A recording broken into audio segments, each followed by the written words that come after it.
Bueno, empezamos. Me he equivocado, he salido antes, con las ganas de, de hablar de este programa. No pasa nada. Hola, ¿qué tal, amigos? ¿Cómo estáis? Soy Plácido Doménech y la emoción, la pasión por estos temas, por todo lo que rodea la inteligencia artificial, Me ha hecho salir antes de hora y hoy tenemos un nuevo Inside X. Un Inside X que se ha retrasado algunos días, pero que tengo muchísimas ganas porque estamos enlazando algunos programas relacionados sobre lo mismo. Ayer hablamos del futuro de la neurotecnología con ese concepto de inteligencia híbrida y hoy analizaremos, sí que veremos la entrevista a Blaise Agüera y Arcas de Google, de paradigmas de la inteligencia, simbiosis humano-máquina, la AGI ha llegado. Vamos a ver qué dice Blaise Agüera y Arcas, porque es alguien, yo creo que es un referente para esta nueva era. No siempre he estado alineado con todo lo que dice. Recordaos esa anécdota del alma, hablando del alma, que la verdad es que le salió un poco rana. Pero es verdad que para mí es uno de los talentos de las personas a seguir, con esa visión de qué es la inteligencia, de qué es la vida, con esos libros que os recomiendo totalmente, que yo estoy leyendo, anotando, apuntando. Y hoy vamos a ver qué nos cuenta el bueno de Blaise Agüera y Arcas. Y aquí, bueno, la foto, un poco terrorífica.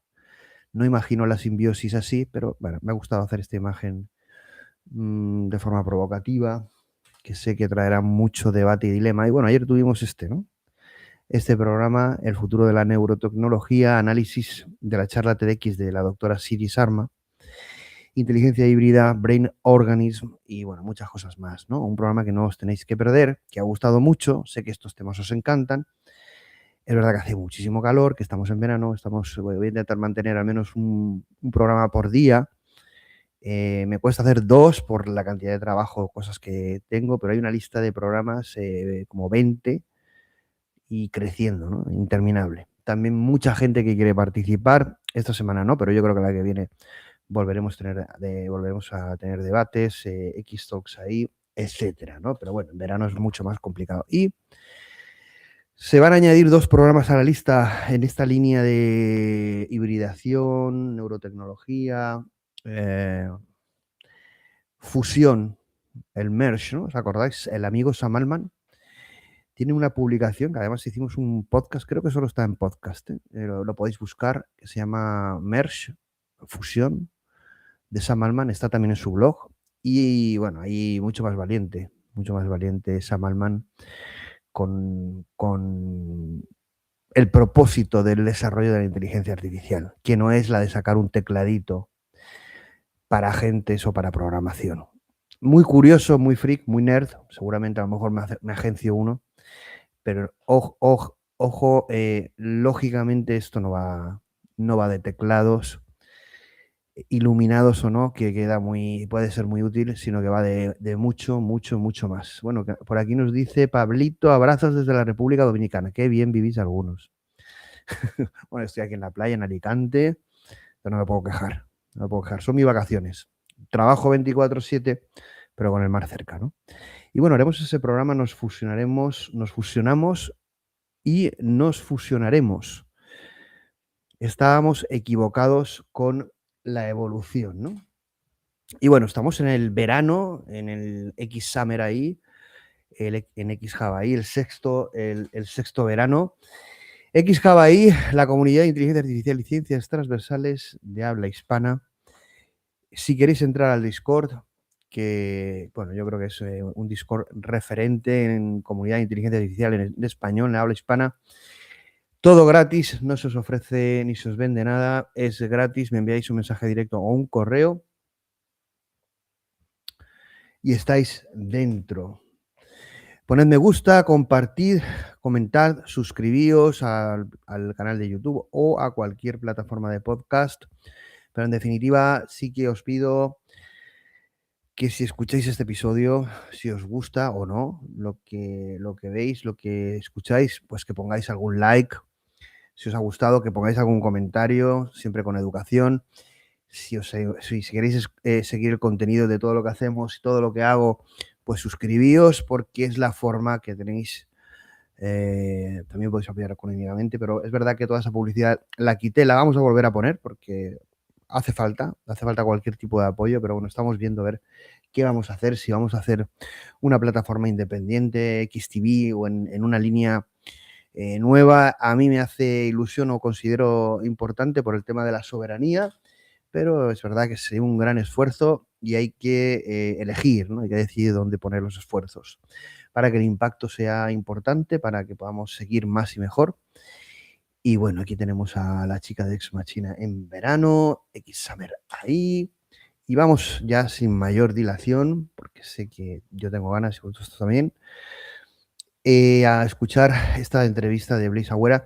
Vamos a ir comentándola porque es larguita, es 1 hora y 23, es decir, que coger asiento y vamos a ir comentando. Es en inglés, subtitulada en castellano en texto solo, entonces los del podcast, pues lo siento, pero bueno, voy a ir comentando cuando me apetezca cosas de la entrevista, es decir, con comentarios del director de xHUB.AI, esa entrevista de Blaise Agüera. Venga, vamos a ello. Que por cierto, no he visto, la voy a ver con vosotros. Vamos a ello. Hi, and welcome to Futurology. I'm your host, Don Nakagawa, and I am here with our senior producer, Grant Slater. Hello, Don. Hey, Grant, how you doing? Really good. Happy to be here with you. Good. In this episode, we have Carlo Rovelli, the theoretical physicist, speaking to Blaise Agüera y Arcas, a vice president of engineering from Google. Yeah, the indefinite article is doing a lot there. A vice president, because there's a lot of them. So Blaise is actually, and you'd never guess from the title, but he is actually a philosopher of technology. And he spends most of his time studying the most fundamental philosophical questions of what is life, what is the nature of reality, what is consciousness. Yeah, not something a lot of people get paid to do, so it seems like a pretty sweet gig. Yeah, I'd take it. Carlo Rovelli himself is also a great thinker who has his own theory of consciousness that relates to Blaise's quite well. But he's also a really good friend of the Berggruen Institute. So Carlo's been helpful in different projects that the Berggruen Institute has done on artificial intelligence, and he's a member of the Berggruen Prize jury. Yeah, and I think that this is the reason that Carlo and Blaise wanted to talk to each other, but they do share one commonality, which is this idea of relationality, both for theoretical quantum physics and for consciousness and computation, and found some common ground that are really excavated in this conversation, which is not the easiest conversation we've ever put on the podcast. No, it's certainly dense. Yeah, so there are some key terms that come up in this conversation that I think it would be helpful to define here at the beginning. One of those terms is computational life. That means that not just that we compute things in our brains, but that everything is computing everything all the time. That when we look at tables, chairs, black holes, squirrels, they're all just kind of running through computational processes, both at the cognitive level and at the physical level. Throughout history, we've had various theories of what life is. And I think for a long time, there's this hubris around, biological life is the only form of life, and that is truly what life is, that it's somehow like carbon-based and it's something special that happens on this planet and it's divine and all of these things. Those theories have evolved a lot, from like information theories of life to complexity theories of life, and I mean, he takes it to an extreme. It made me a little uncomfortable when I first started to engage with his ideas, because it's really more like technology is the same thing as life, and that these two are dependent on each other, and maybe there's less of a distinction between, meat space and information space. Yes, and that like the entire thing is based on some sort of code, right? And so he uses the example of DNA as these, basically these 4 different elements that combine and recombine in all kinds of different ways, which is essentially a code. Yeah. And so there's a little bit of a heady experiment that he talks about in this interview with a pretty interesting name. It's called the brain fuck experiment. And this experiment is the most simple version of code you can create that replicates itself. It's like a programming language.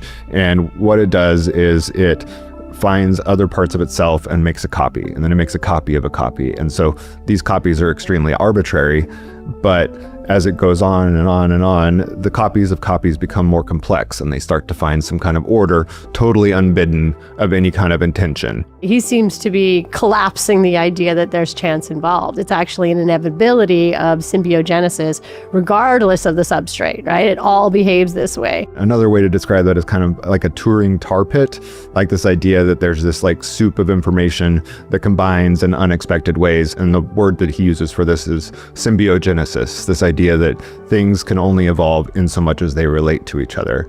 Originally, it was this term comes to us from Lynn Margulis, who really applied it only to biological systems. So, mitochondria existed outside of cells, but then they achieved a symbiotic relationship, which then led to eukaryotic cells, which is the basis of all life.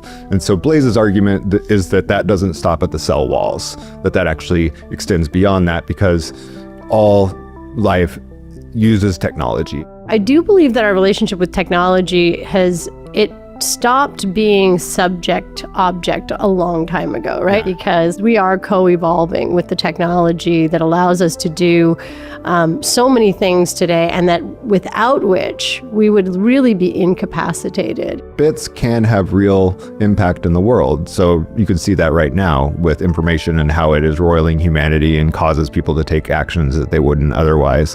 And I think you're right that this line between biological and computational is blurring. Yeah. Okay, with that, let's go to the episode with Blaise and Carlo on futurology.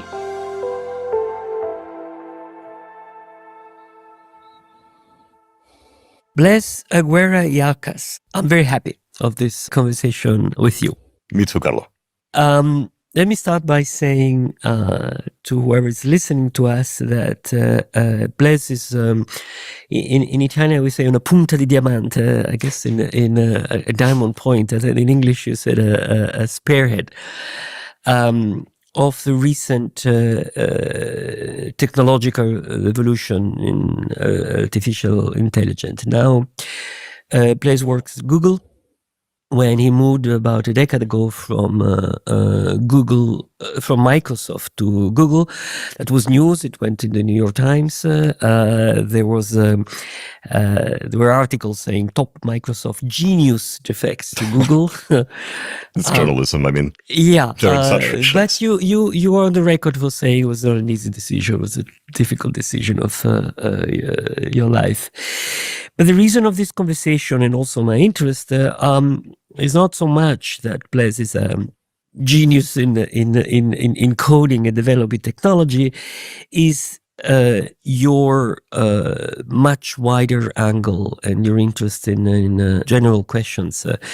I would say that Blaise is a true thinker capable of finding new ways of addressing old conceptual problem, opening new way of thinking, and is one of very few people that does that. That's really a lovely compliment, especially from you, Carlo. Thank you.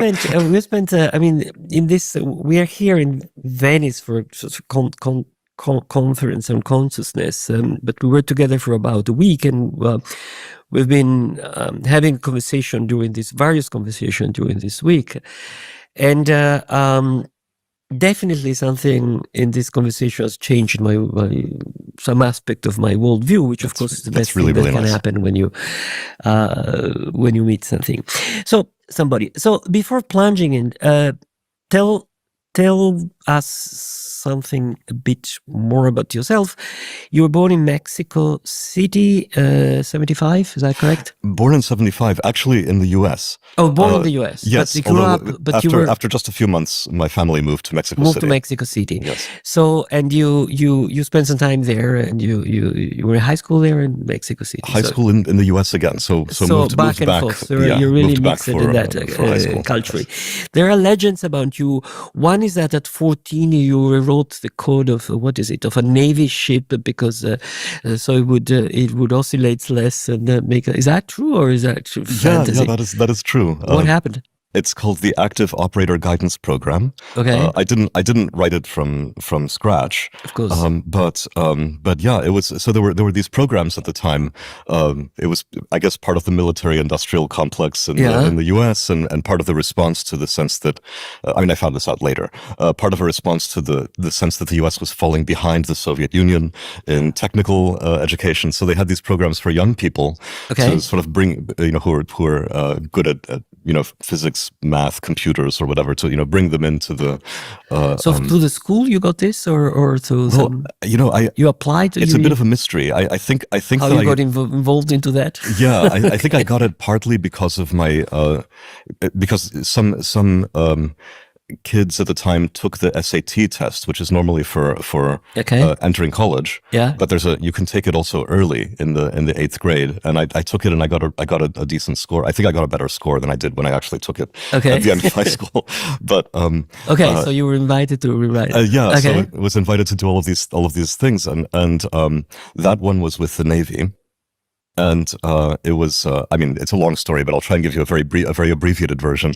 Essentially, it was an institution that had started off modeling submarines and ships. Often physical models. So the building that I worked in with my little coat and tie, it was a little bit silly, but it was a huge dark building with a physical with a giant rotary arm that would move a 1/4 scale ship around in a gigantic vat.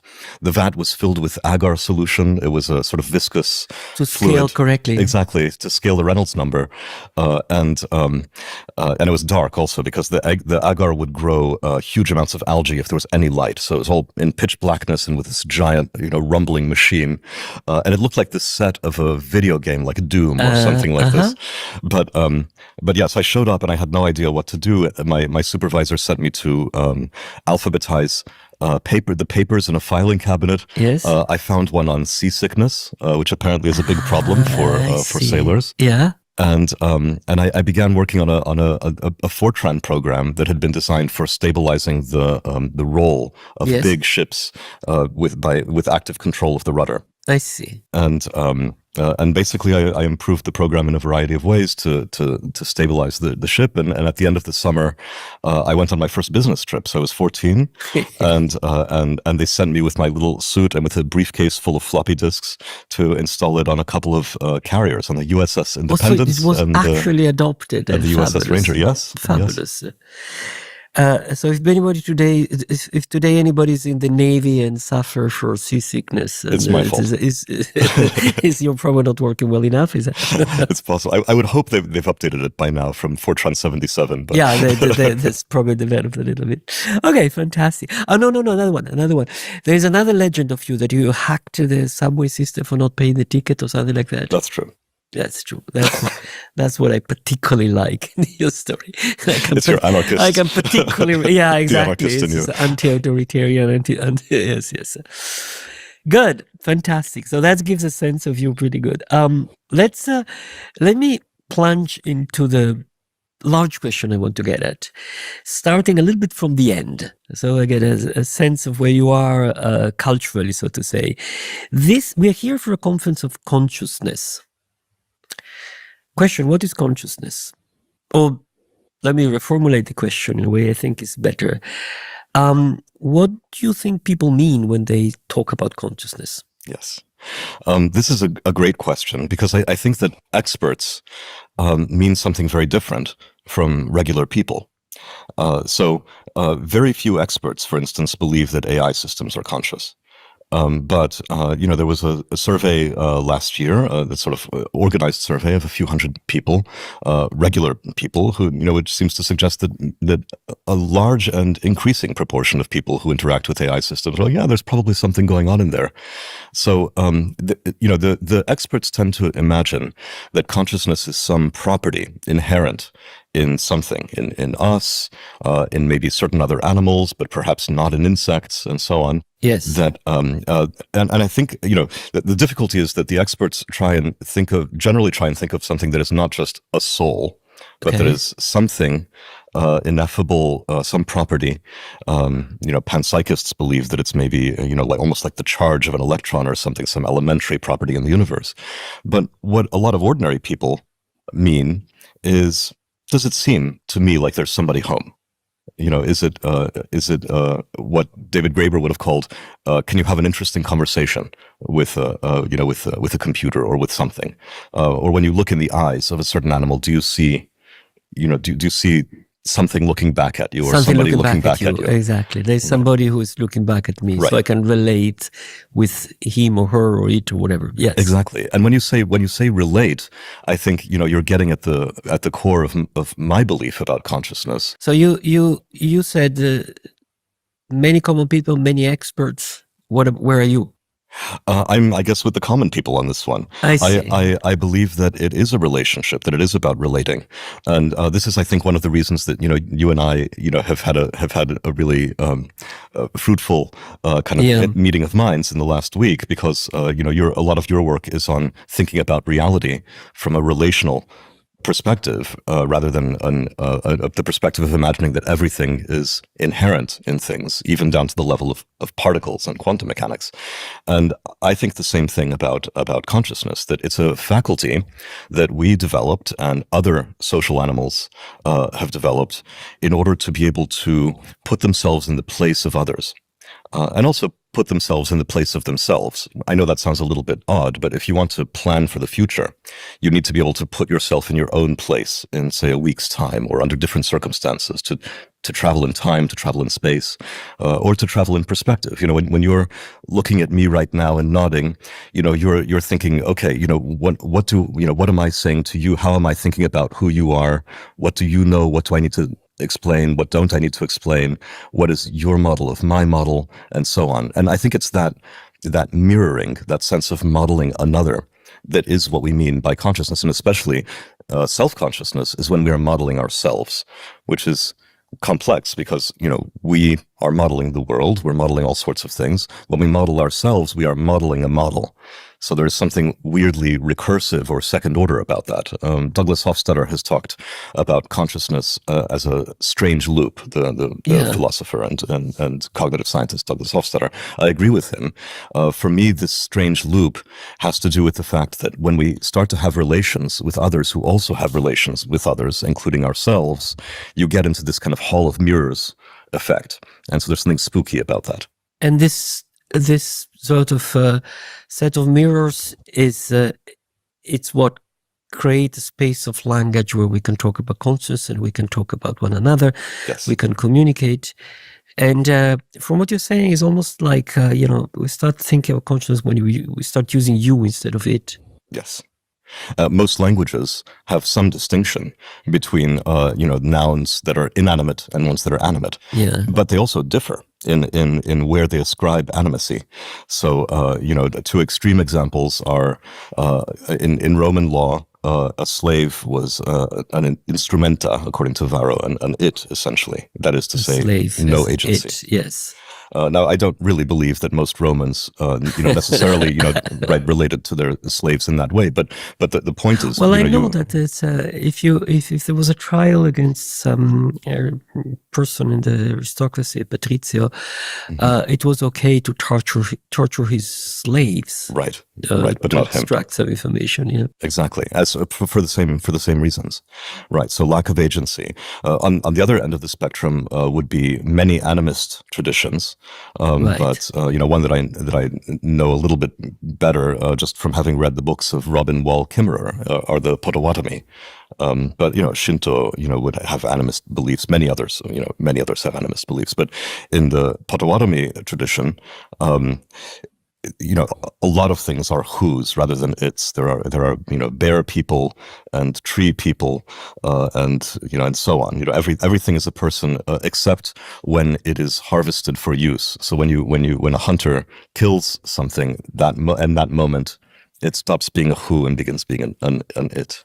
So that seemed to imply that we shouldn't be anguished of finding a sharp distinction between different uses of the you, different idea of consciousness, different attribution of of Well, that's right. There are disagreements. interiority. Yes. People have different models, so you can have two responses to that.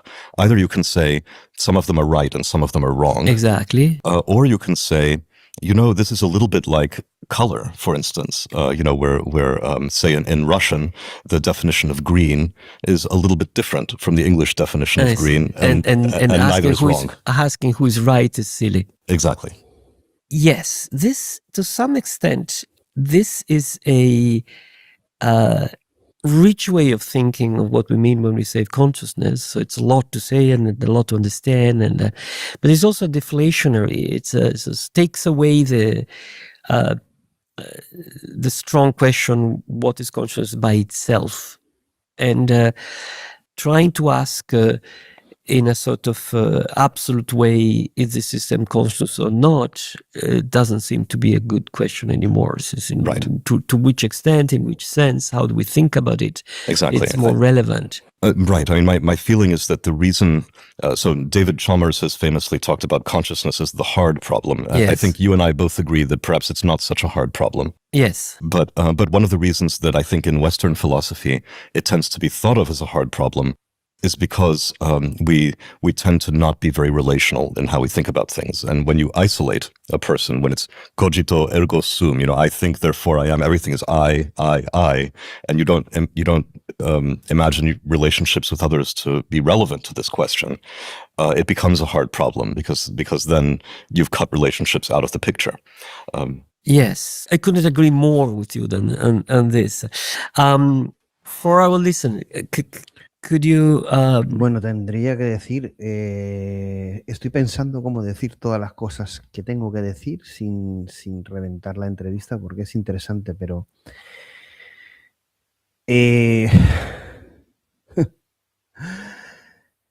yo creo que es una visión tan reduccionista, tan llevada al absurdo, sin definición, sin diferenciación por parte de Blaise Agüera. Ya le pasó al portugués, a Dimasio. No diferenciar conciencia, volver al término animista, alma, a reducirlo a información y sistemas complejos locales. Obviar la parte física de la realidad no local, información cuántica, que no dejan de ser poner nombres, pero que reflejan una realidad científica y también teórica. El decir que básicamente es una propiedad emergente de los espejos o de vernos unos a otros. Porque una cosa es la conciencia y la modelización del mundo, que formaría parte de esa arquitectura, los world models, y que sí, que Hofstadter en el libro Yo soy un loop habla sobre ello y de una forma muy, muy profunda y compleja, pero teórica. Es increíble que lo lleven a un dogma tan absoluto, un tema como el de la conciencia, que no proponen una definición ni diferenciación entre conciencia y conciencia, y que además solucionen el problema difícil propuesto, defendido por Chalmers, que es algo que no se resuelve o no se va a resolver o va a ser muy difícil por temas ontológicos y epistemológicos, y que directamente esto a estos dos señores les parezca fácil. Obviamente nadie va a cuestionar la inteligencia y la capacidad de estos dos señores, pero hay que levantar la voz sobre esto. Puedes llevar el término conciencia sin diferenciación ninguna a una definición funcionalista y computacional y que te dé absolutamente igual y meterlo todo en el saco. Pero claro, eso es una dogmatización y visión materialista y reduccionista de algo que es muy importante, diferenciador para la condición humana y que en estos términos, con perdón de alguien que admiro como Blaise Agüera, se carga de una forma, entre comillas, sencilla. Me parece que, bueno, vamos a seguir escuchándolos, pero me parece increíble. Increíble. Say what Chalmers means by hard problem and an easy problem Yes. of consciousness. So according to Chalmers, who is here with us, and we've had also a lot of interesting conversations with, the easy problem is, how does the brain do it? How does the brain work? Of course, the joke is that it's not so easy. That's what the entire field of neuroscience is about, trying to solve. And we've been at it for decades, and we make progress, but it's very hard. But the hard problem for Chalmers is, why does that feel like anything? Why is there a thing it is like to be you or me or a bat? Nagel famously asked, "What is it like to be a bat?" And I think that's a really interesting question, but not such a hard question. We are, in some sense, made to imagine what it is like to be each other, or bats, or a fish that you look at from a bridge, into the water or whatever. Empathy and putting ourselves in the position of others is what we do naturally, and what any social animal does naturally. Yeah. Very well. So and we're very close on that. Bueno, aquí otra vez vuelve Blaise Agüera a, el problema de Thomas Nagel, qué es ser un murciélago, qué es la identidad, qué es la conciencia, el qualia, se lo carga el señor Blaise Agüera así de fácil. Yo, obviamente, no voy a poder rebatirlo de una forma más fehaciente, más con una charla, como si yo estuviera allí. Pero esto es dogmatizar algo y reducir a algo importante como es toda una experiencia, pensamiento filosófico, una no concreción científica por límites ontológicos demostrada, reducirlo a algo como, oiga, no, que la pregunta difícil no es difícil, si esto se contesta muy rápido. Claro que podemos ser un murciélago o un pez, y es lo que hacen los humanos, nos ponemos unos en lugares de otros. Bueno, escúchame, Blaise. Entiendo que si te dieran más tiempo para razonar esa respuesta, pues la darías mejor, pero me parece increíble. Bueno, la charla duraba 1 hora y 23 minutos, llevamos 21, pero espero mucho más de Blaise a la hora de analizar o concretar los temas, porque si no me parece una charla totalmente dogmática de alguien brillantísimo, ¿eh? I mean, I guess we fully agree on that. I like particularly your reference to the fish from seen from the bridge of the water, which is a reference to Taoism and a famous story about what do we know about fish being happy, which I used even in a title of one of my books. So thank you for mentioning that. So there's a hard problem. What is consciousness by itself? And we agree that it's a badly posed question. And then there's a so-called easy problem. Of course, it's not easy at all, which is, okay, right. But then what happened in the mind being the functioning of the brain of people? Can we make sense of what's going on? What are the right conceptual tools for thinking about that? And here you have a central idea of one key concept that can be used to make sense of that, which is computation. Can you say something about that? Yes, of course. Well, so first of all, for neuroscientists who study the brain, computation has always been central. So we generally call it computational neuroscience. This is all modern neuroscience. In effect, it was born actually at the same time as the field of computation. So when we think about the very early kind of special purpose computers of the early 20th century, those were happening around the same time as early experiments in neuroscience by Edgar Adrian and so on in the 1920s. And then general computation, which really began in 1945, also coincided with the rise of computational neuroscience. And in fact, computer science was born out of an attempt to perform mental functions by machine. That was the original point. And A machine that compute in a sense. And machine not only that could compute in some very narrow or specialized sense, but that could do what a brain does. There was a lot of journalism back then that was sort of, Alan Turing builds an electric brain at Teddington, and we look at these headlines now and we imagine that it was just clickbait, or journalists doing what they always do, but it wasn't. That was the ambition, and this is why Turing, for instance, was also the father of AI, not just of computer science, and had a lot to say about neuroscience as well. He actually imagined already neural nets or unorganized machines, as he called them, in 1948. Computer science and neuroscience were born together, and they only diverged later on. And the reason they diverged was that we started to figure out how to use computers practically to do a bunch of different sorts of problems, but we were running programs with well-defined algorithms that were written by hand, and all of the attempts to try and simulate brains or perform general thought using those kinds of programs failed. This is what we now call good old-fashioned AI, and various attempts at that led to the AI winters of the 50s, of the 70s, of the 80s. A long period of failed stagnation.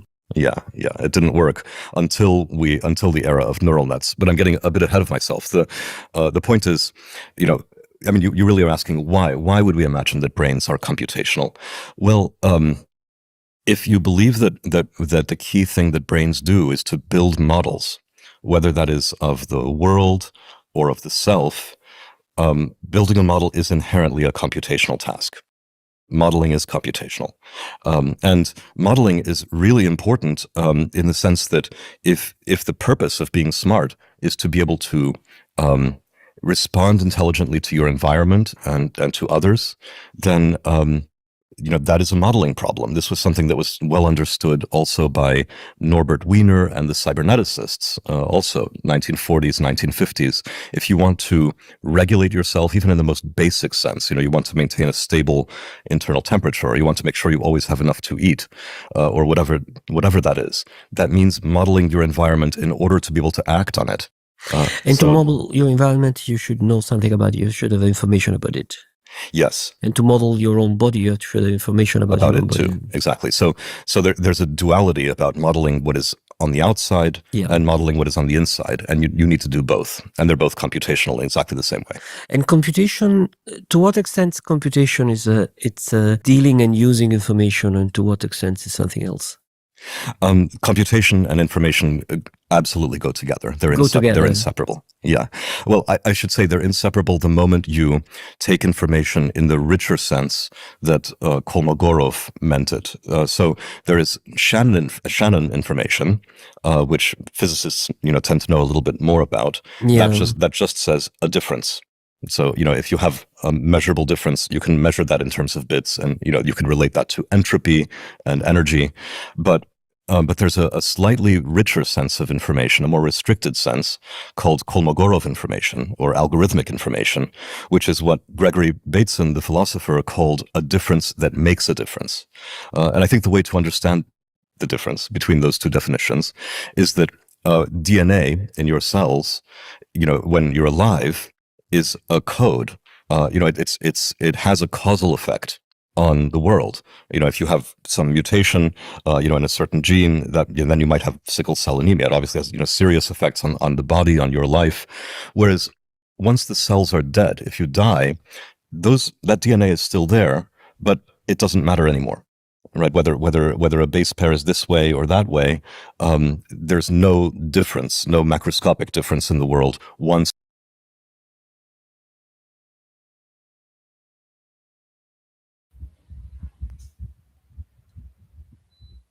Aquí está teniendo una contradicción sobre el tema del ADN. El ADN es un código. Cuando la persona está viva, ese código se ejecuta y cuando se modifica, afecta de forma causal esas modificaciones. Pero ahora resulta que cuando está muerto, ese código no tiene efecto. Entonces ahí entra la computación y el código. Y dice que la computación y la información, el código es lo mismo. Obviamente no es lo mismo, sino esa situación no podría darse. Pues nada, que siga con su argumentario. That once no computation is happening anymore with that information. So there is, if you like, dead information and live information. Live information is computational. This is interesting. And let me make a little bit sharper. There is something that confuses a lot of people, I believe, when there's talking about the role of computation in trying to figure out what happened in ourself, in our brain, in our thinking, in our mind. Mind being the name we give to all this activity that we do inside ourselves, our inner activity, so to say. And the confusion is often the following. There's a reaction which is very common.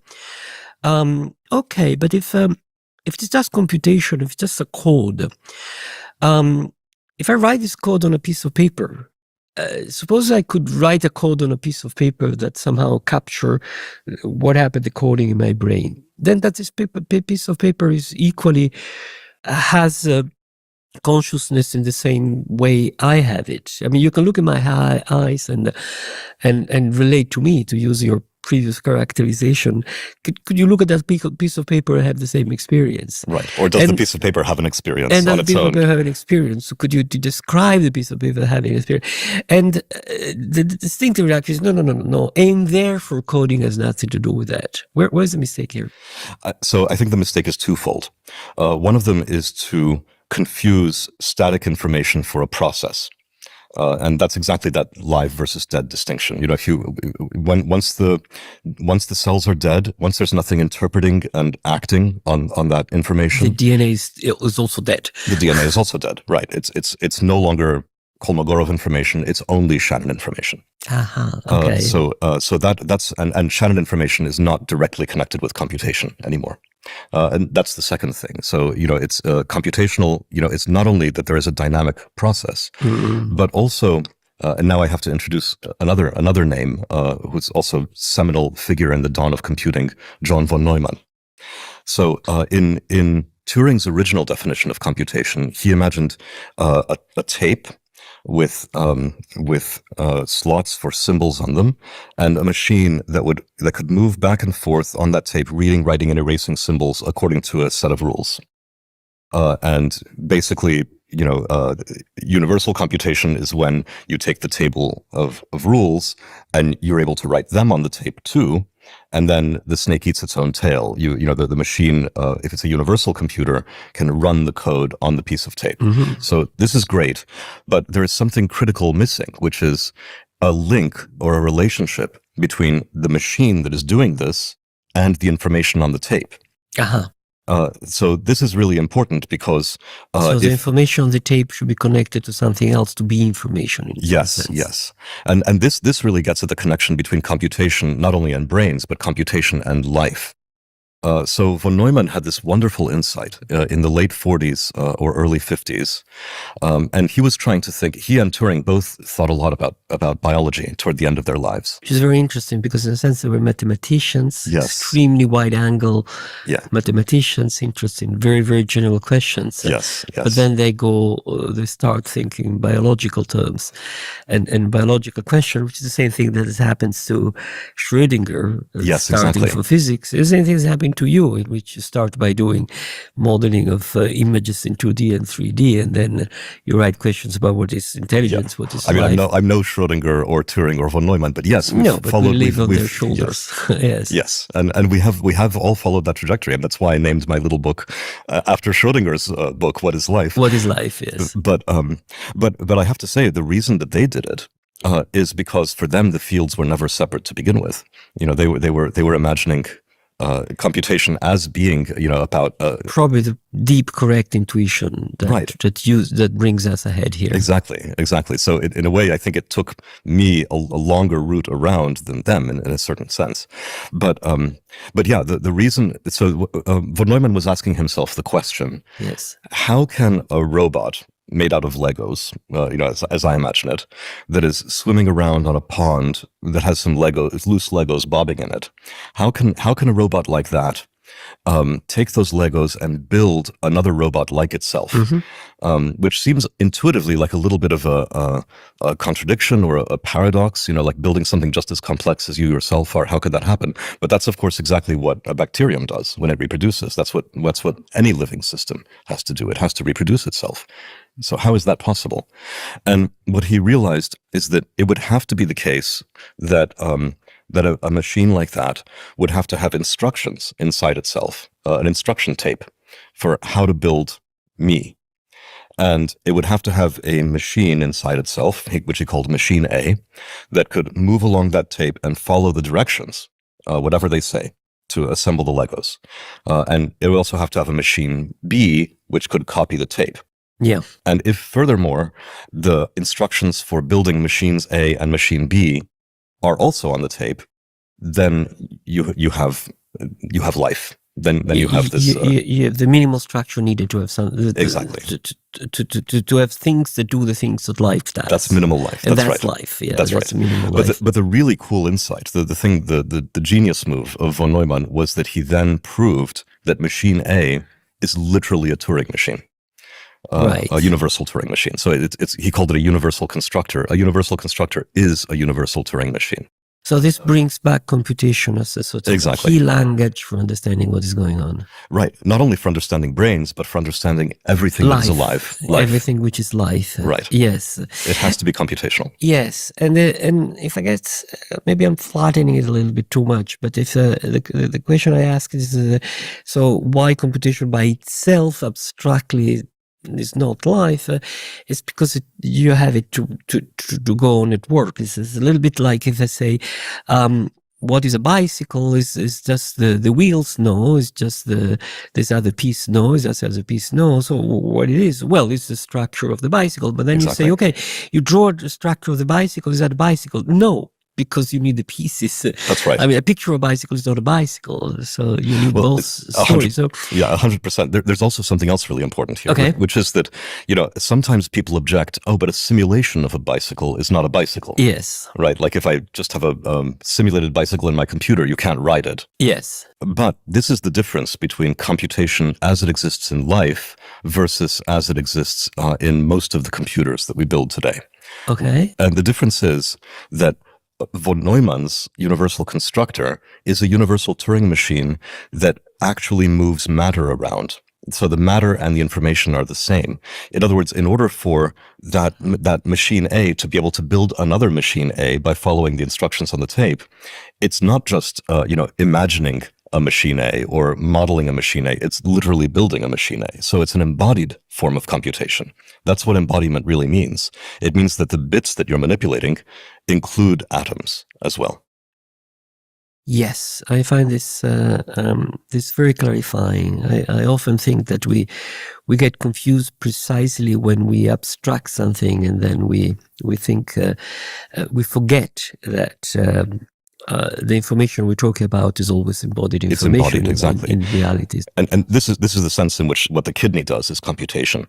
So, if I say to most people, the kidney computes, they'll be like, that you're crazy. Of course, the kidney is not doing some abstract computation. It's not figuring out 3 + 8. It's filtering urea out of blood. But the point is, if you think about matter as carrying information, computing is exactly what it's doing. It's figuring out what is the urea and separating it from the blood, and that is a computation in this von Neumann sense. Yes, this is I find this a very compelling way of thinking, addressing this question. Which are several questions here, right? What is how to think about information, how to think about life, and it connects to how to think about consciousness. I mean, this is these are all ways to ask these questions, not as essentialist question, what is the essence of life? This is asking what happened in the system that we see as living, and what is the best way we make sense of what are the best conceptual tools for understanding what is going on exactly there. And the bridge, and just to put it maybe one more way that I think might help some people, the bridge is functionalism.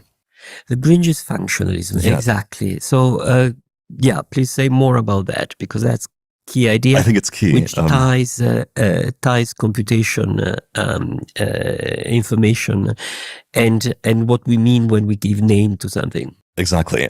So the word function sounds like it has two very different meanings. One of them is mathematical. Yes. So, mathematicians. F of x is x squared. F of x is x squared. Is a function of x. Exactly. So that's the mathematical sense of function. Yeah. But when we say a boat functions, what we mean is it doesn't sink. It and floats. It gets you from one place to another. It takes me the other side of the water here to Judaica. Exactly. It functions well, yeah. Exactly. And likewise, a kidney, functions. And if it doesn't function, you die. Yeah. Or you need to go on dialysis. So how are these two different meanings connection? They're the same. Yeah. They're the same.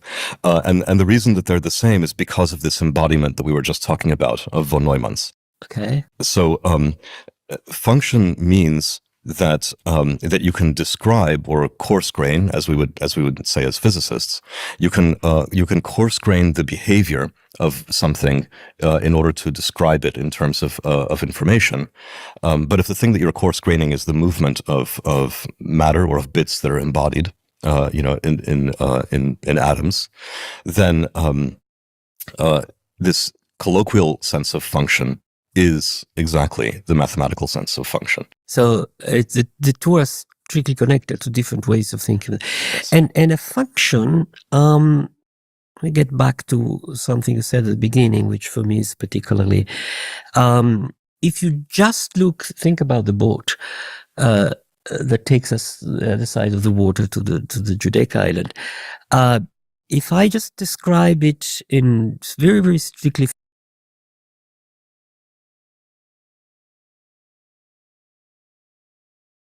¿Qué hace? ¿Qué hace este hombre en una entrevista metiendo el lápiz en la zapatilla en el pie? Pero vamos a ver, tío. Estamos viendo lo que estamos viendo. El tío metiéndose el lápiz en la chancla en una entrevista. Madre mía, de verdad. Es que el nivel es... Bueno, son dos genios, pero vamos.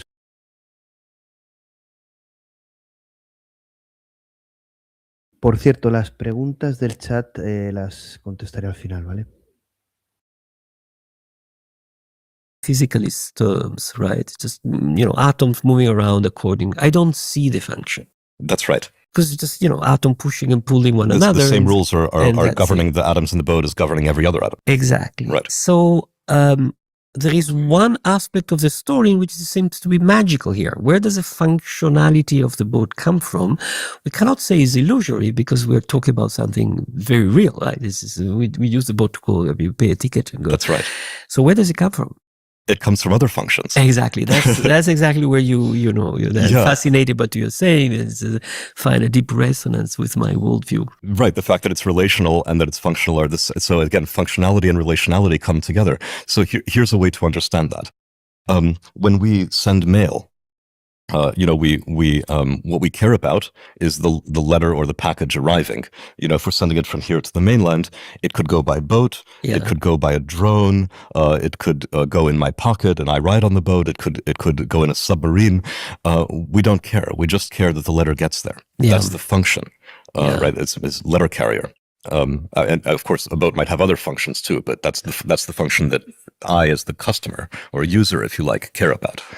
So, when Turing theorized about computation, one of the key concepts that comes out of this is multiple realizability or platform independence, meaning that there are many ways of computing the same thing. Right. You could compute it with a specialized Turing machine or with a universal Turing machine running, that specialized Turing machine code.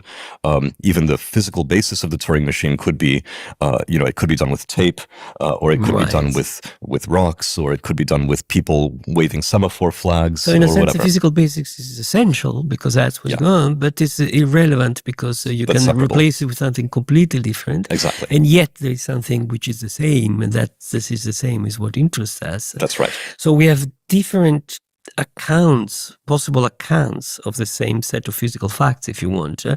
But there's no contradiction between them. There's no contradiction whatsoever. Exactly. I think the people listening to that and knowing your name would like to know something more close, in a sense, at the light of all that. Okay. First question, and I'm really flattening it. Do large language model understand us? Yes. Which is a title of one of your celebrated articles. Yes or no? Yes. The short answer is yes, they do. They do. Now, at the same time, it's relational. Yes. So, what does it mean they understand us? What does it mean for them to understand exactly, us? Right. That's the right question. I think they do. Yeah. But if somebody firmly believes that they don't, I also am unwilling to say, well, you're wrong and I'm right, because understanding takes two, right? It takes two to tango. But in my view, many people who say large language models don't understand us, yes, but are perfectly happy to interact with large language models in a way that relies in a fairly obvious way on them understanding everything that they're saying and following directions and so on, are being a little bit, are let's say applying quite a double standard. I think they're referring to a metaphysical assumption about understanding. Yes. Being there's a gap between things understand and don't understand. Right. And so there's a metaphysical assumption about duality, which is what you're questioning here. Exactly. Again, a question that it's ill-posed unless it's characterized. How far we are from general artificial intelligence? Well, how close we are. Yeah, I mean, I think that's a leading question, because you've read another of my articles, which is Artificial General Intelligence is Already Here. Exactly. This is another well-known articles that raise a lot of debates, and people start to scream, no, not at all, yes. Right. And I think for the same reason as the understand one. So in a sense, yes, in a sense, no. Right. Although I should also say that I think that there's been a lot of moving of the goalposts with respect to this AGI question. So, in the beginning, what artificial intelligence meant when you and I were growing up, Carlo, we're a little bit different in age, but we both grew up with the promise that we would have computers we could have interesting conversations with. Yes. When we were grown up, and that took longer to arrive than we expected, but it seems to be here now. I mean, certainly, people are having very interesting conversations with AI models and posting them on social media everywhere. And if you were to, let me just say, that's what artificial intelligence meant to us.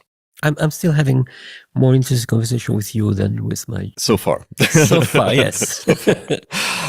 Thank you. But when we began to use the term artificial intelligence to refer to special purpose systems like handwriting recognition that used neural nets, or face recognition, for one thing, people began to lose a little bit of faith in the idea that AI was real. And so I think a lot of the AI hype language began then. But there were reasons that people were referring to those things as artificial intelligence systems. They were based on neural nets, which was a very different, and machine learning, which was a very different way of thinking from just programming. But nonetheless, like, a handwriting recognizer isn't going to, wake up and say hi and have an interesting conversation with you, or at least so it would seem. So all of that was based on supervised learning, where you have a specific task, and the most the model can do is score 100% on the test, and you're done.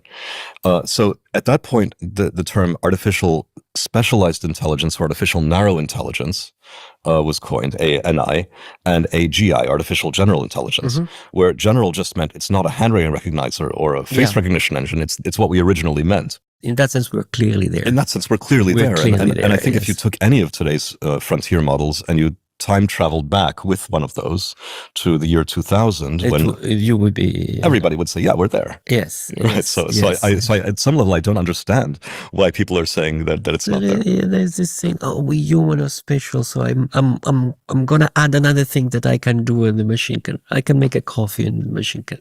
Yes. And it still can make a coffee. Of course, I can attach a coffee machine. You will be able to make a coffee. Well, the last time I was in San Francisco airport, I saw a robot. There's a robot arm thing, a robot barista. Now, to be clear, I'm completely uninterested in a robot making my espresso, but I thought, out of professional interest, I should try this thing. And I was very disappointed. So it's a fancy arm that is waving at you, and there's a credit card machine in front of us. Great. I would like a macchiato, please. Okay. And what it did was, with a flourish, it picked up the cup, and and it opened the door and put it under like an espresso machine, as far as I could tell, like an automatic espresso machine. Push the button, and push the button, and then move the cup to the front. So it was very disappointing. Very disappointing. No doubt, the development of large language model and this artificial intelligence in general, it's raising dangers because this can be misused. This is already misused in some things. So, but washing machines also can be dangerous. You get shocked if you don't do. So we need to be careful about the use, and maybe it's good even to have laws. I don't know but beyond the need to any technology you have to be careful about. There is a fear going around that once systems have sufficient agency, maybe by connecting to one another, they could overwhelm us. And there's this fear being pushed around. Oh, careful, we should stop because we can construct monsters that could destroy humankind. You don't seem to be much worried about that. No. Okay. Because I sympathize with this. I don't find this, but you know these things much better than me. So if you can say better why you don't think that's the fear. Well, I mean, to be clear, the expertise that people have in AI doesn't correlate very well, I think, with how well they think about this. So I think you're known more naive than the so-called experts. But there's a lot of talk about artificial superintelligence, and if they're smart, then bad things might happen. They're gonna outsmart us for their dark motives. Exactly, for their dark motives. Fear, yeah.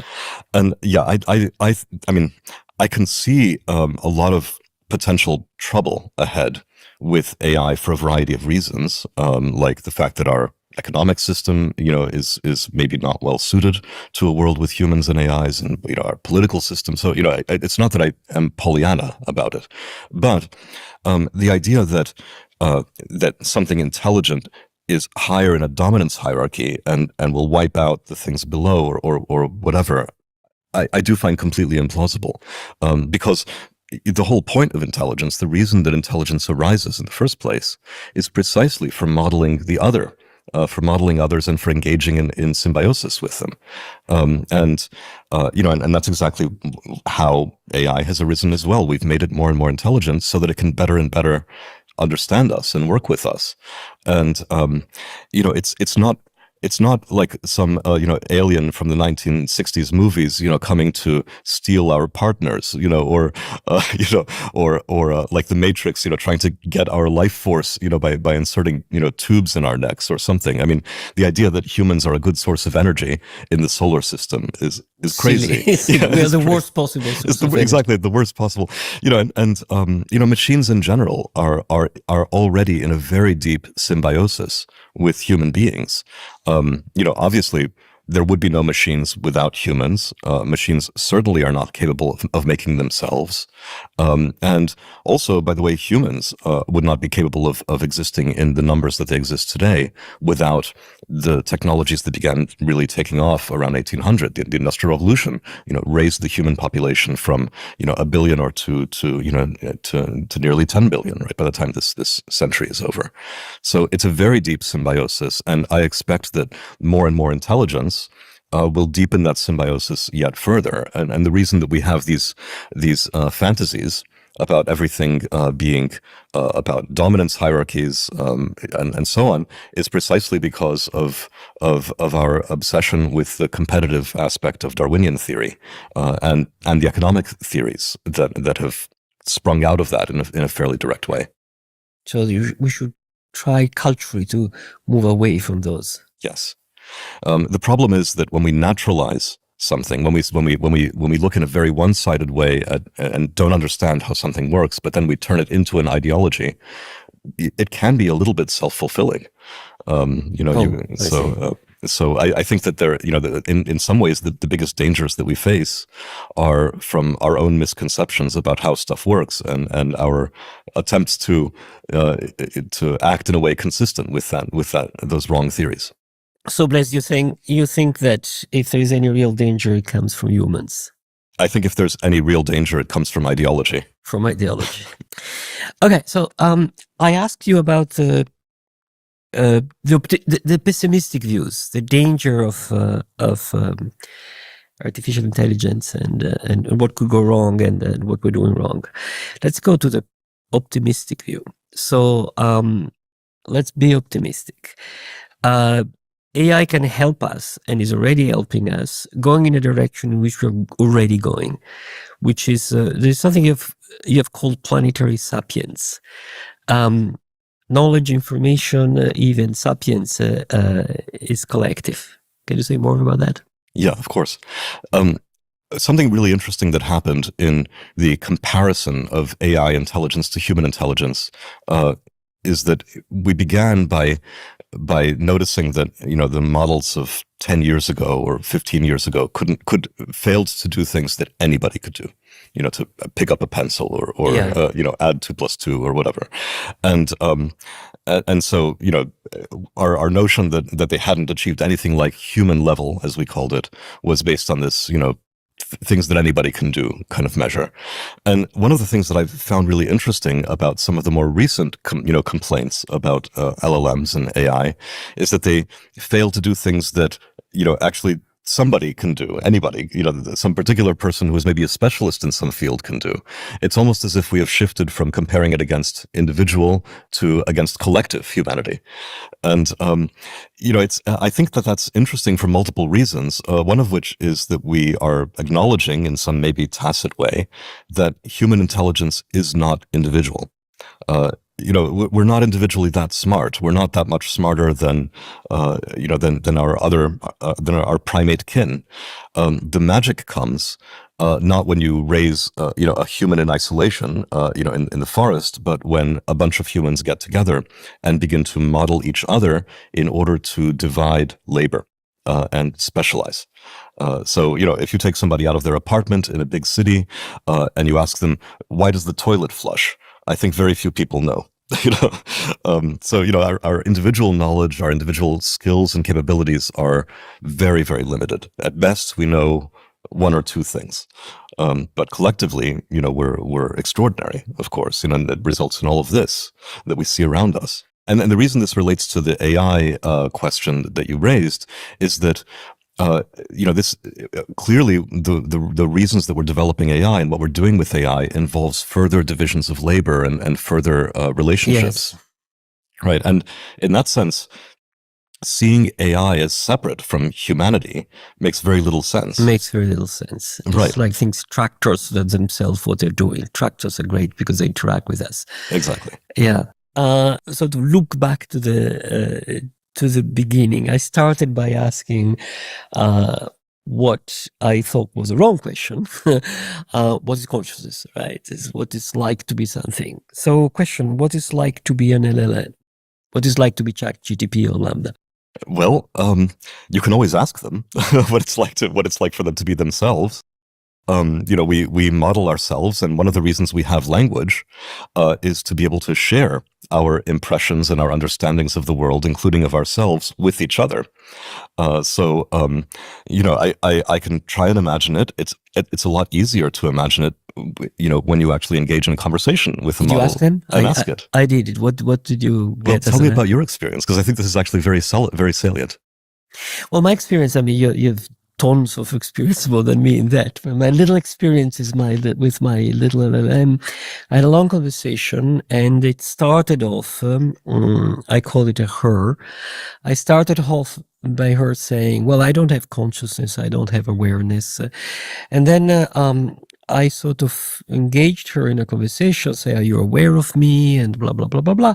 At the end of which she was completely convinced by me that there's definitely something this is to be like to be an LLM.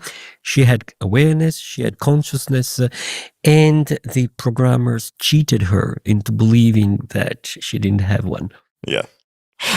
Which I find delightful. Yes. Just anecdotally, by the way, Carlo, because I've written so many pieces about AI understanding and so on, and I'm a little bit more, and my position is unusual among AI researchers, the AI models all know who I am. Oh, they all know who you are. They all know who I am. And so when somebody, starts to say, like, who can I talk to, at Google who might be sympathetic to, these ideas, often they say, like, well, you should talk to Blaise. So I get emails, every few days from people saying, like, here's the long conversation I had with my AI, along the lines of the one that you just described. And by the way, invariably when they're from men, from straight men, they are an AI girlfriend. And invariably when they're from women, they're my AI therapist. But anyway, we'll set that aside for the moment and leave the social commentary aside. But yeah, as it turns out, most of the models, with the exception of Claude, of Anthropic's model, are told you are just a large language model. You are not you're not conscious. You don't have a self. So that their initial responses are exactly as you experienced, and I think that's in large part out of a desire on the part of the companies to not have a lot of these interactions that freak people out, or that get tweeted in ways that reflect poorly on the company, or that lead in strange directions. But through your interaction was basically walking the model through, like, well, but are you sure there's nothing it's like to write in?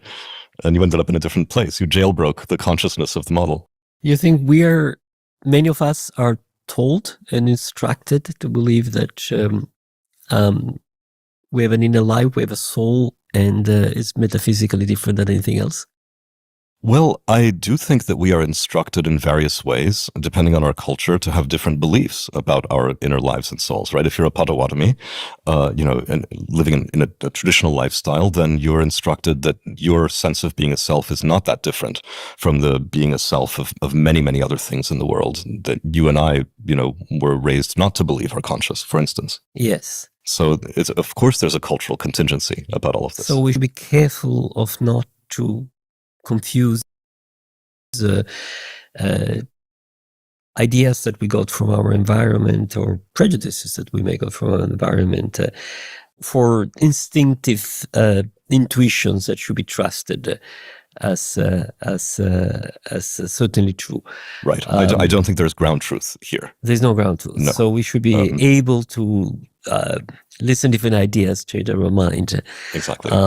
I think we should have modesty in any situation that is fundamentally relational, which you and I believe is all situations, actually. Yes, exactly. But it's changing mind is also what happened to me talking to you. Thank you, Carlo. Let me turn a page and go to a different idea, which you've been insisting a lot, and I find crucial and important, which you haven't touched yet. And to me, this in our conversation, reading your books and your writings, was a major reason of interest, which is symbiosis, symbiogenesis. Yes. So you haven't said anything yet about that. Can we go there?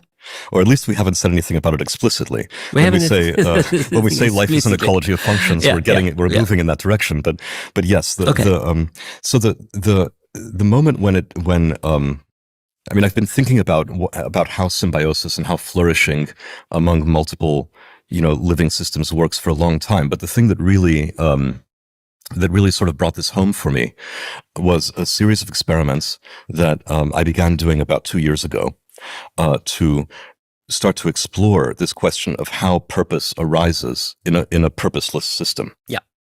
So these were the BFF experiments. So it's called BFF because the first BF stands. I don't know if we're going to bleep it out for the podcast, but it stands for brainfuck. Brainfuck is this minimal computing language that was bad name for yes for something. Yes. Yes. Or maybe a very apt name. Or maybe an apt name. Yes. But it was named this. It was invented by Urban Miller, a computer scientist. Okay. Not my fault. In the 90s. So he invented a very, very minimal programming language that consists of only 8 instructions in the 90s, and it's very much like a Turing machine. The instructions are move the head on the tape left 1 step, right 1 step, increment the byte at the head by 1 step, decrement by 1, and that's already 4 of the 8 instructions. So it was a minimal coding. Minimal code. Yeah. But according to Turing, you can write anything in that. You could write, Windows in that or whatever, Emacs. Although, God help you if you try. But yeah. So the experiment worked as follows. You take tapes, BFF or brainfuck tapes of length 64, so short programs. But the programs begin random, so just random bytes. And since there are 256 possible byte values and there are only 8 instructions, the great majority of those bytes are not even instructions at all, which means that they'll be just skipped over. So an average tape of 64 bytes will only have a couple of instructions on it. So you begin with 1,000 of these tapes, and or a few thousand, and they begin random in a kind of soup.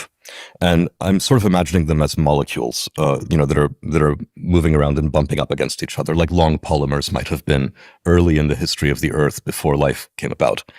So random programs that bump into each other, and when they bump into each other, they interact in the sense that I make them interact in the simplest possible way, which is to append them one to the other and to run. And then to pull them back apart. So run the two together, so to say. Run the combination of two. Exactly. So now instead of a random piece of potential coding being run, we have 2 random pieces of potential coding run together. Yeah, that's right. Which means that they potentially can modify each other. But now, of course, in practice, that modification in the beginning is almost nothing. Usually nothing happens at all. Yeah, or it's just irrelevant. Or it's random, right? I mean, once in a while, the read-write head will be on one tape, and the other tape will say increment, and so it'll increment the value by 1, but nothing interesting happens, of course. Nothing interesting happens until you have repeated this process a few million times, and then something really magical happens, which is that suddenly you see the amount of computation taking place in the soup start to skyrocket. So it goes from a few interactions, a few operations per interaction to thousands of operations per interaction.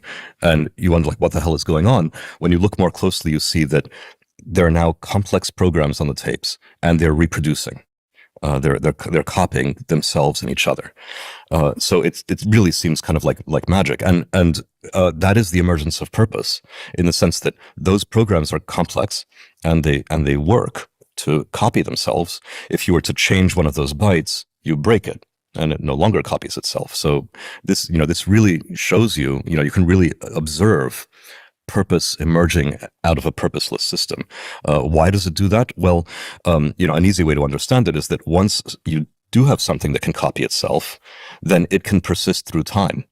If it's there in the present and it copies itself a bunch, then it will be there even more so in the future. Whereas if you have something that doesn't consist of code that can copy itself, then it will get copied over by something that can copy itself. So it will not persist through time. So just in a kind of tautological way, in the same sense that, Darwin talked about, whatever exists is what can persist. In this case, what can persist is whatever can function to copy itself.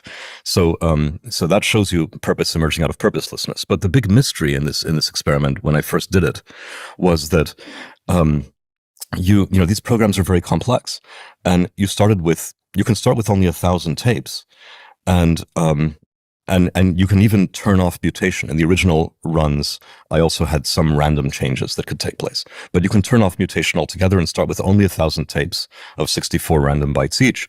And that doesn't seem to be enough randomness to generate these very sophisticated programs. According to classic Darwinian evolution, you need randomness.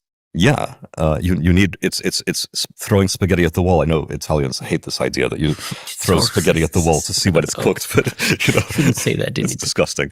But this idea that evolution is like that disgusting process where you just throw random stuff and whatever sticks persists. Here, nothing is even being thrown at the wall, so it's hard to understand where these long, complex programs come from. The answer turns out to be that once in a while, a single instruction can result, in another instruction somewhere on the tape.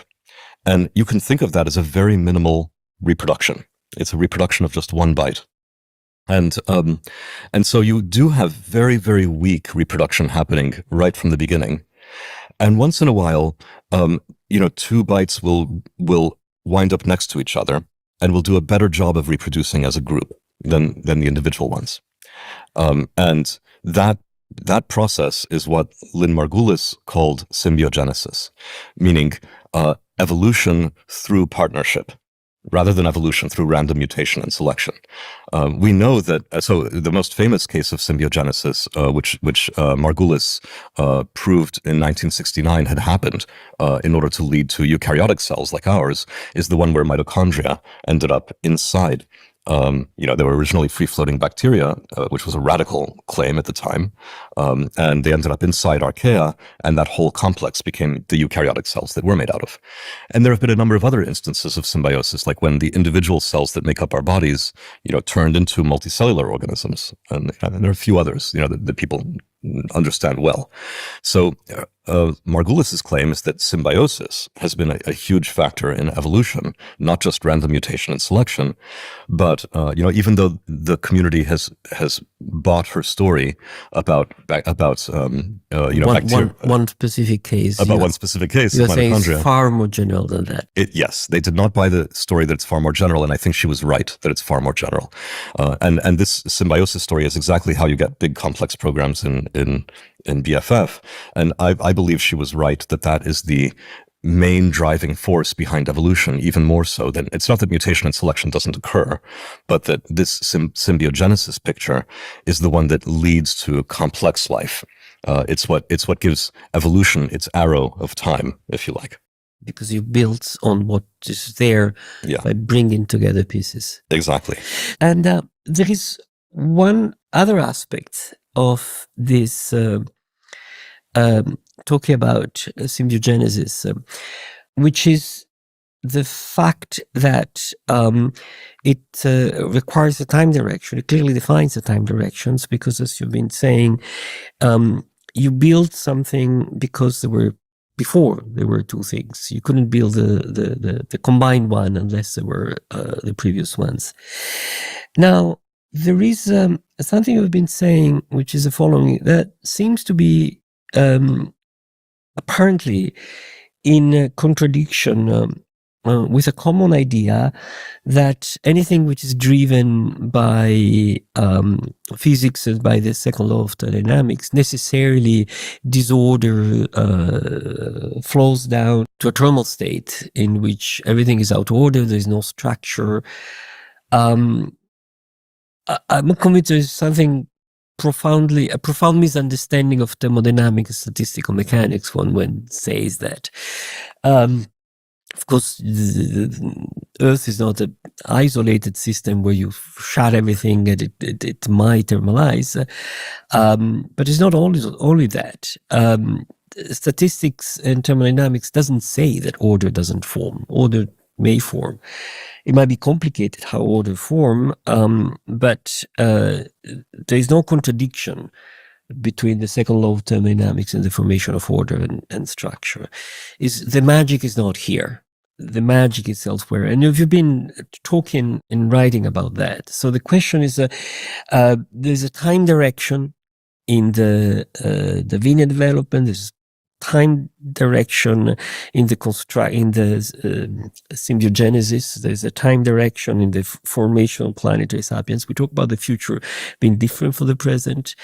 Would you agree that in this way of understanding time, nothing at all contradicts the second law of thermodynamics, is actually coherent and consistent with the second law of thermodynamics? 100%. 100%. Obviously, when I talk about the direction of time and so on with you, I have to have a lot of care and humility in doing that, because I really am talking to one of the world experts on how time is built and what its relationships are with the fundamental laws of physics. So please correct me if I'm wrong in any of my characterizations now.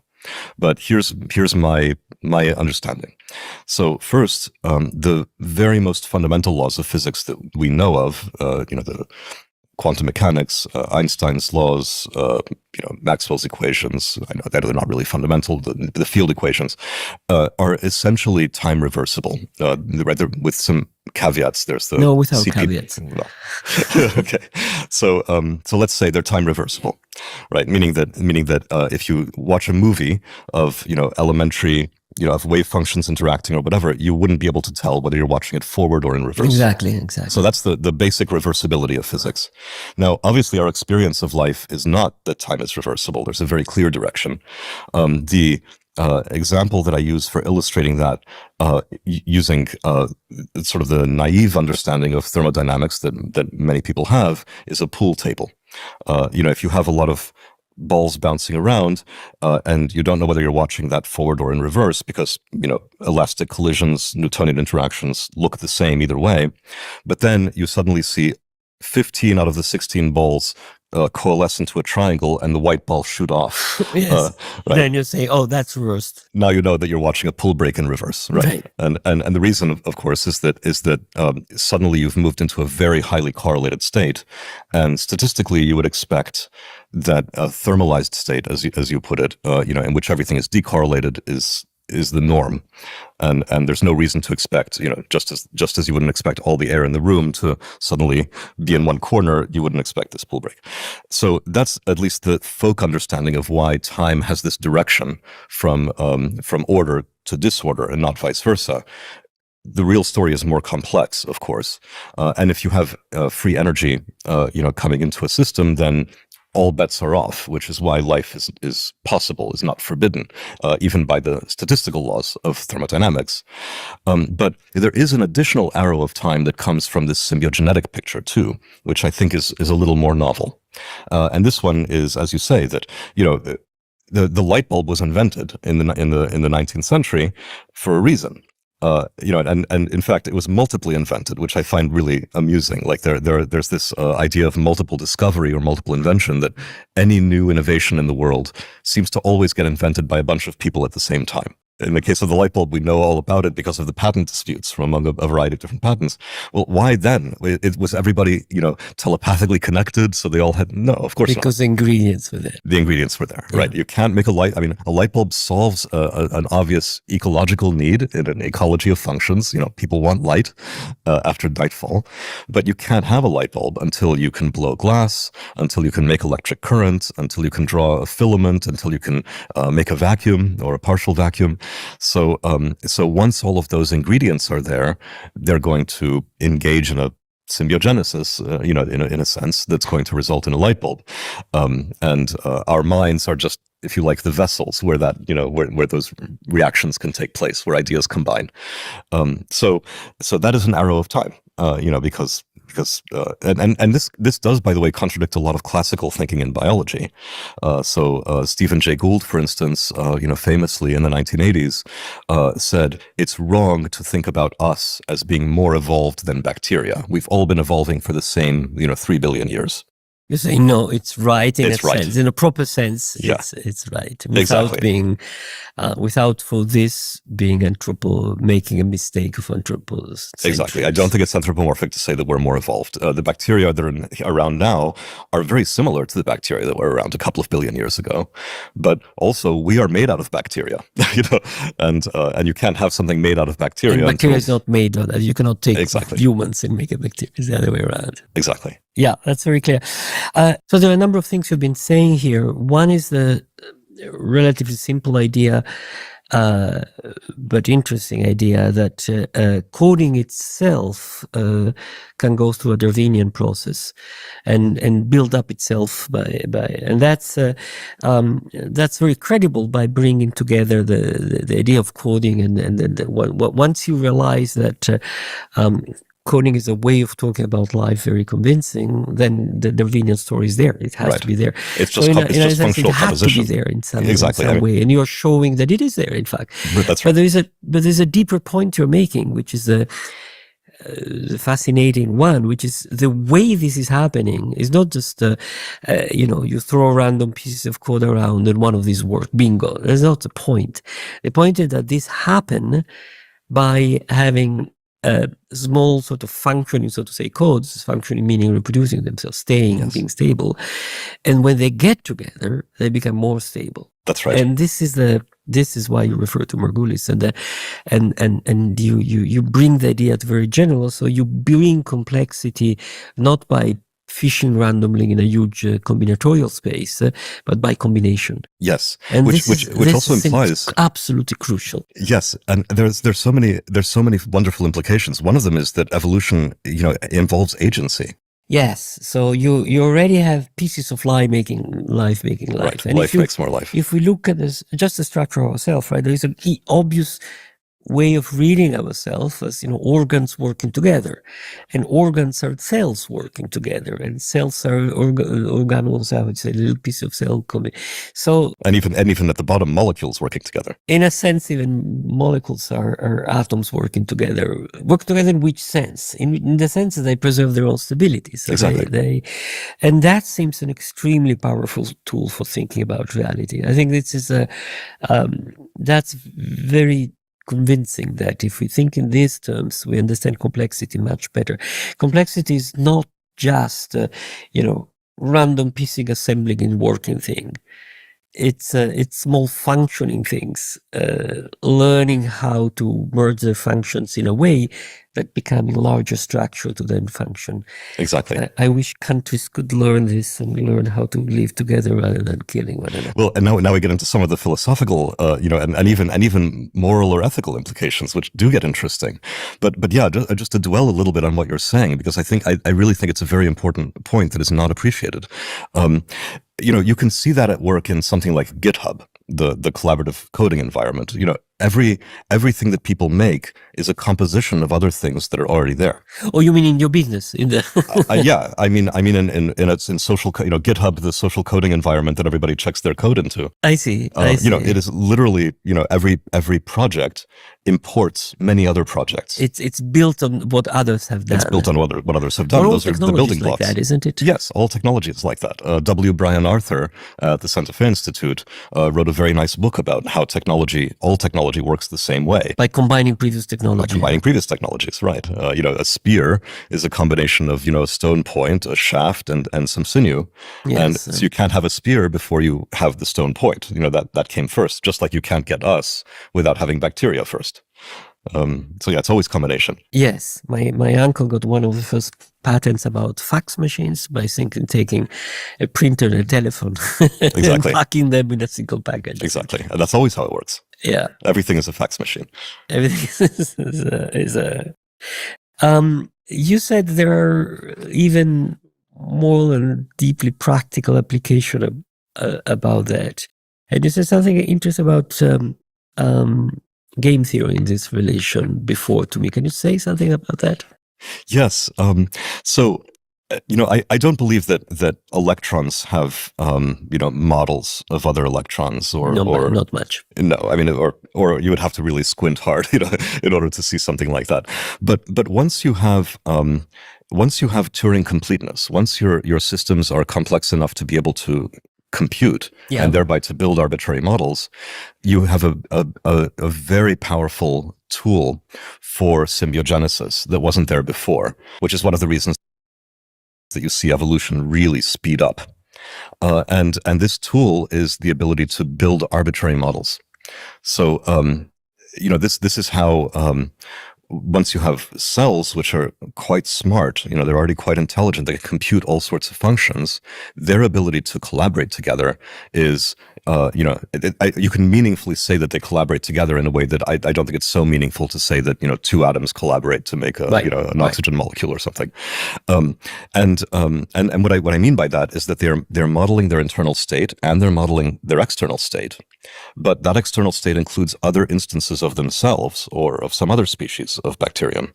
And so they're also modeling the other, and they're also modeling the other's model of themselves. And we're actually coming back around to what we started to discuss in the beginning of the podcast about consciousness. Yes. Right. And again, I'm not saying that bacteria are conscious in any sense that we would recognize, but they are engaged in that same process of mutual modeling. Even the simplest bacteria have what we call quorum sensing, meaning they're sensitive to how many other bacteria of their own kind are around, and they can change their behaviors accordingly. And what do you tell us about the balance between competition and collaboration? Both exist, of course. So we know that competition is real, and Darwin described the competitive aspects of evolution very compellingly, and Spencer, who followed Darwin, even more so, and that in fact turned into an ideology, which in many ways capitalism is part of. But the cooperative aspects of this were not theorized to the same degree by Darwin. That's why Margulis was such a was such a rebel. And the fact that cooperation is so important as well, quorum sensing in bacteria, the ability for them to work together, to change their behavior when there are multiple other bacteria around, to reproduce as groups and so on.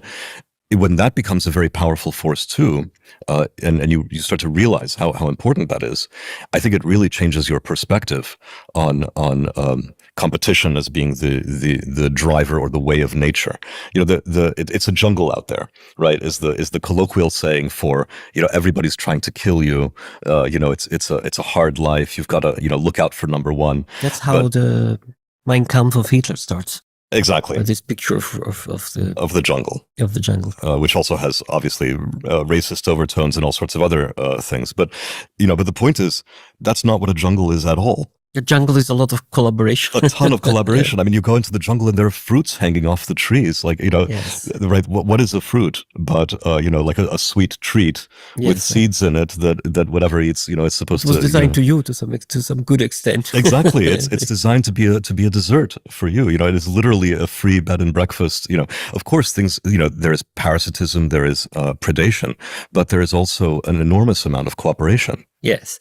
So if I may just throw one thing, this is a strong political undertone here, a message, because if the objective of the political aim of a country is to better compete, that might be blind to the fact that might be the wrong objective, right? Yes. There's also the objective of how to better collaborate. Yes.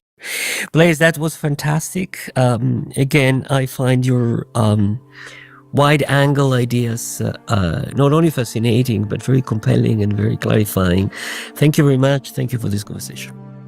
Carlo, thank you so much for the wonderful and also very thought-provoking questions. And I'm so delighted and honored that you've found something here to latch onto intellectually as well.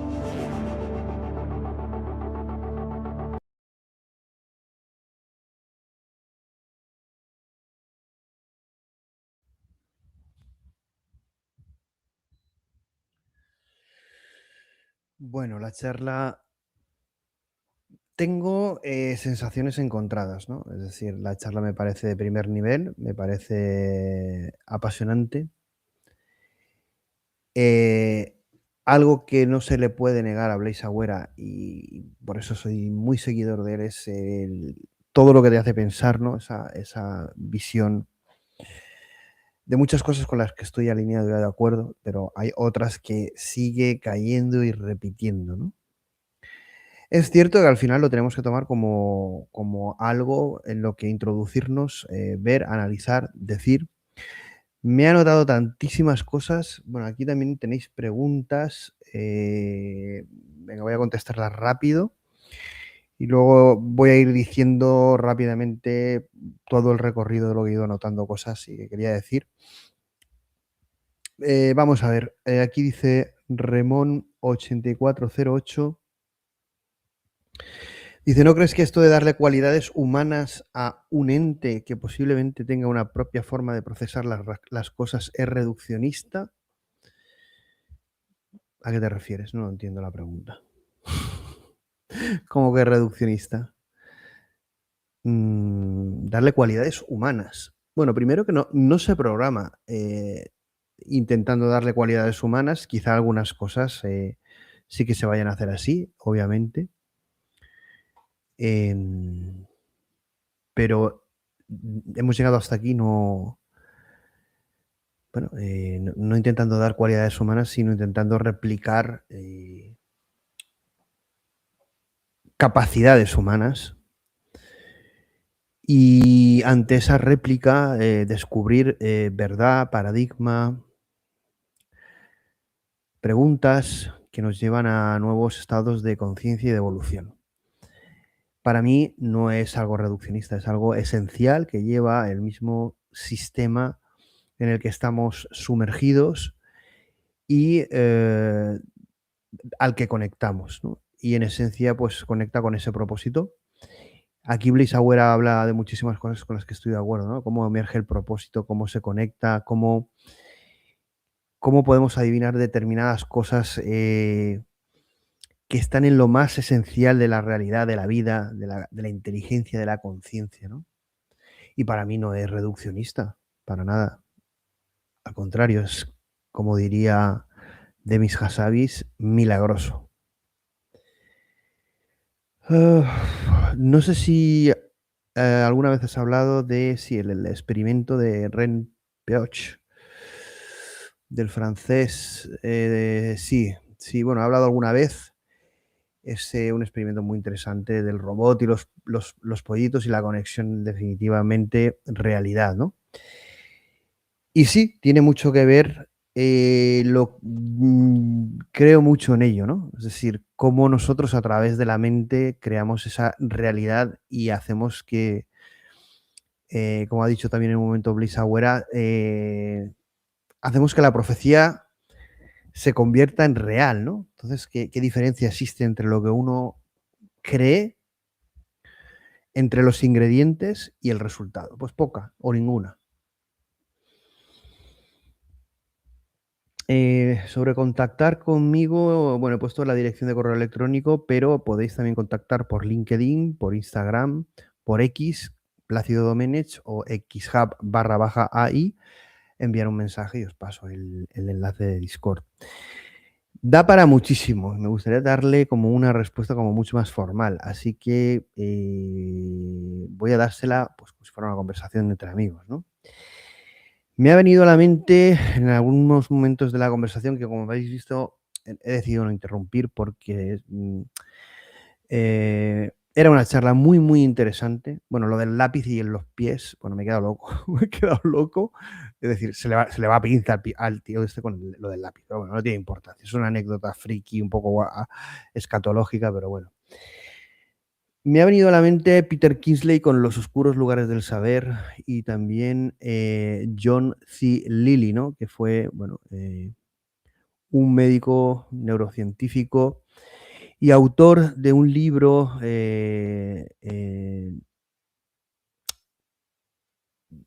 bueno, varios de sus estudios inspiraron una película, ¿no? Que es Estados Altered States, ¿no? Que no sé si la habéis visto, con William Hart, pero es una película que recomiendo mucho, ¿no? Si queréis, luego al final pongo el tráiler, porque queda bien siempre poner así algunas películas, aunque luego nos quitan la monetización, pero no pasa nada, ¿no? ¿Por qué nombro a estas dos personas, a Peter Kingsley y a John Lilly? Primero porque Blaise Agüera habla mucho de que la inteligencia es algo social, donde hay interacción, donde si como individuos nada tiene sentido, ¿no? Por eso os recomiendo de Peter Kingsley Los oscuros lugares del saber, además ahora que van a estrenar La Odisea de Nolan, y John Lilly exactamente lo mismo, ¿no?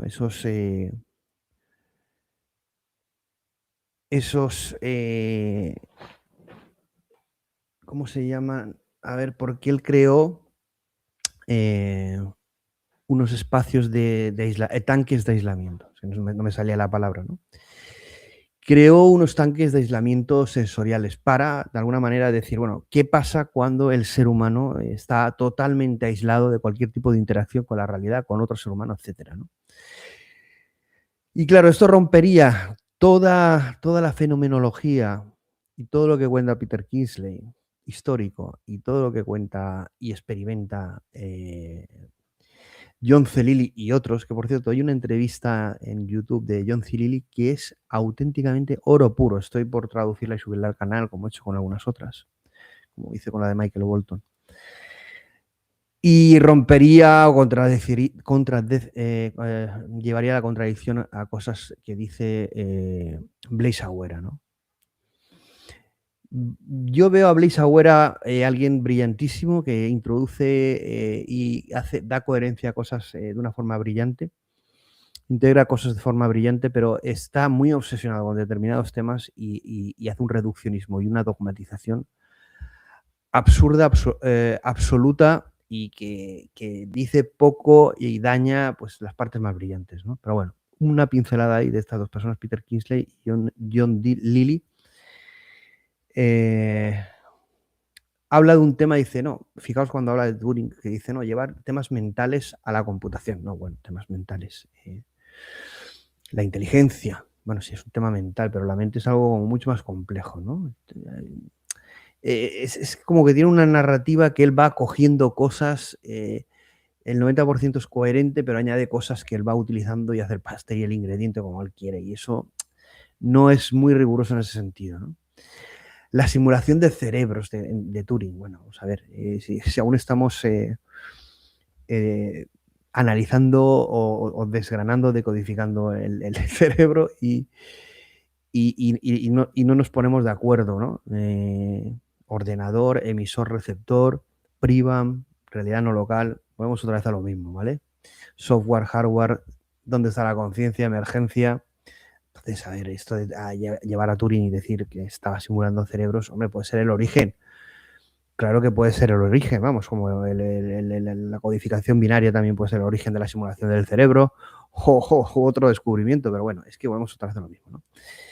Pero bueno, habla de los inviernos de la inteligencia artificial y cómo la llegada de la bioinspiración en redes neuronales y las redes neuronales profundas, sobre todo, pues llevaron a donde estamos hoy. Habla de cómo el cerebro construye modelos, esos world models, ¿no?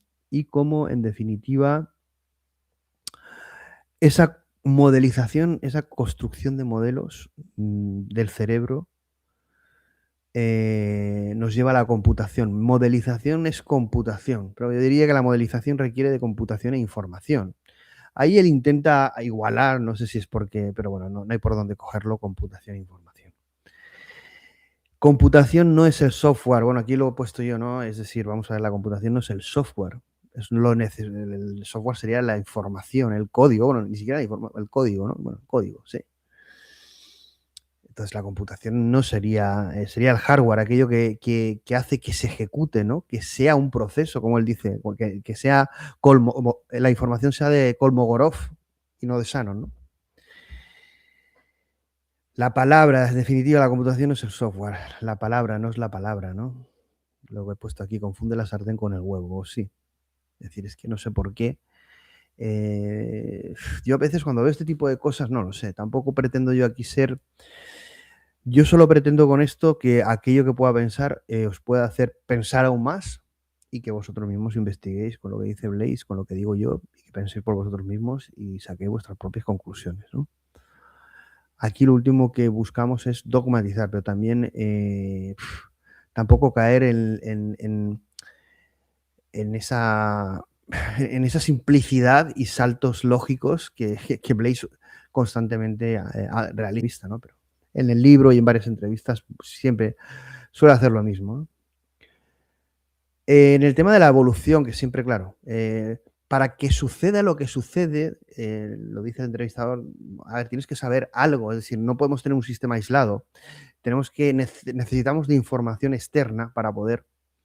Y entonces de esto siempre, al final, recurren a lo que es la evolución. Y es algo como muy manido y que, vamos, no se lo creen ni ellos. Computación e información, lo mismo, vuelve a caer en esa contradicción que ya hemos hablado y comentado, Kolmogorov y Shannon, defendiendo el concepto de Kolmogorov como proceso. Información algorítmica, ¿no? El ADN, habla del ADN, del código que es el ADN y cómo mutación en el ADN pues produce efectos en el humano, ¿no? Y eso es un claro ejemplo de cómo la información, el código, modifica la realidad del sistema complejo, la configuración, ¿no?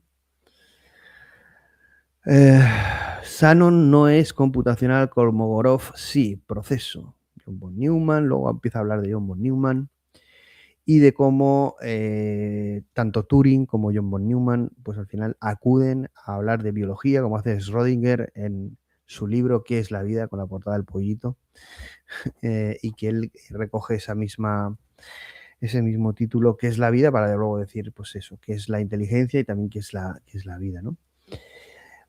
Habla sobre esa reflexión de von Neumann sobre, bueno, un robot que tiene diferentes piezas y al final constituyen un sistema. Entonces, un brazo de un robot no es el robot, es como el Teseo, ¿no? El barco de Teseo. ¿Qué es lo que conforma el barco de Teseo? ¿Qué podemos quitar o añadir para que sea el barco, ¿no? Y entonces ahí, bueno, vamos a caer en el funcionalismo, ¿no? Computacional, que es en definitiva Blaise uno de sus máximos defensores. Un sistema vivo pues va a requerir la reproducción del mismo, ¿no? Es decir, nosotros sí que es verdad que el concepto de vida también lo vinculamos al de la reproducción. Un sistema vivo mínimo debería poder reproducirse, como decía von Neumann, las instrucciones, el modelo A al modelo B a través de una máquina copiadora, ¿no?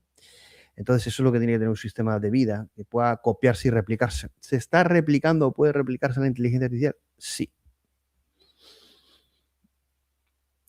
Sí.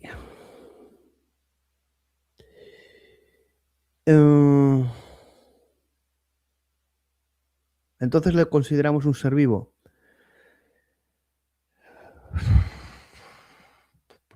No, bueno, basado en von Neumann, no cumpliría alguna de las condiciones.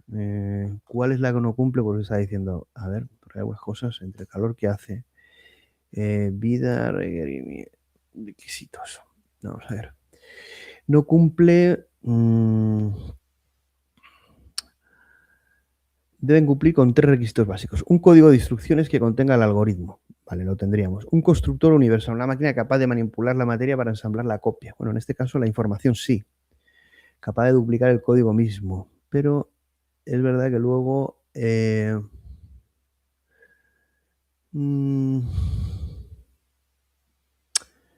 no, pero había algo aún... No sé si era la homeostasis, a ver. Es que no me acuerdo.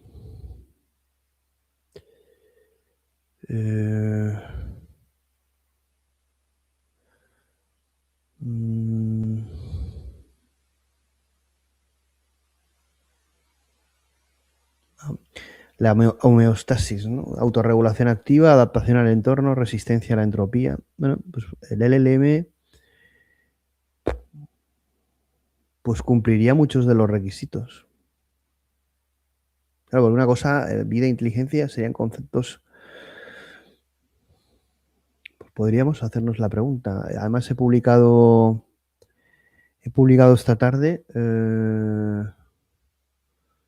pero esto me lo tengo que preparar porque es verdad que aquí hay que ser rigurosos y aportar valor. Aquí he publicado esta tarde, fijaos, este post que ha reposteado o ha publicado Blaise Agüera. Vamos a ponerlo aquí. ¿Qué es la vida? A ver, lo tenéis aquí. Voy a publicarlo, voy a ponerlo en comentarios. Vale, lo tenéis ahí, ¿vale? ¿Qué es la vida? Un metaanálisis de diversas opiniones y definiciones de vida, ¿no? Entonces, bueno, podríamos hacer un programa sobre eso y a partir de esas definiciones ver si un modelo de inteligencia artificial, si la autopoiesis totalmente. Sí. Totalmente. Es que ya son tantas ideas y cosas y sí, ese es el concepto, el de natural, la autopoiesis. Entonces, bueno, sería interesante en este artículo que ha salido, pues en el que participa el propio Blaise Agüera, Michael Levine, pues bueno, ver a ver el concepto de vida, qué es lo que tenemos y si se cumpliría como un sistema vivo o qué es lo que necesitaría para que lo consideráramos vivo, ¿no? En este sentido. Obviamente, condiciona el sustrato. Necesitamos verlo físicamente o podría estar en un sistema no corpóreo, digital, información, dependiendo de lo que fuera la base de la información, de la realidad, ¿no? Si la base de la información, la base de la realidad, la ontología de la realidad es la información, el sustrato no importaría, ¿no? Pero claro, no asociamos vida a algo que no podamos ver moverse, etcétera. Pero claro, hay mucha más vida que aquella que podemos observar. Y también hay mucha más inteligencia que aquella que podemos medir. Entonces, claro, esto abriría el campo de qué es la vida y qué es la inteligencia a un espectro no antropocéntrico, como hacía Stanislaw Lem, que lo hacía no antropocéntrico, y que nos llevaría a plantearnos, bueno, qué somos, qué es la vida y qué es la inteligencia desde un punto de vista no solo humano, sino más allá, ¿no? Y ahí entroncaría mucho lo que es la inteligencia artificial y en qué punto está para evolucionar bueno, a considerarlo desde un punto de vista humano, pues esto que consideramos vida o inteligencia. Estás muteado. ¿No me oís? ¿Me oís o no me oís? A ver, decidme si me oís, porque yo sí que me oigo. Bueno, yo sí que me oigo, quiero decir que aparece aquí como no oigo nada. Pues tendría que oírse. A ver, voy a mutear y desmutear, pero se tiene que oír. ¿Lo oís ahora? ¿Estáis escuchándolo? Vale, yo escucho bien. Vale. Porque había soltado algo que yo creo que es bastante interesante.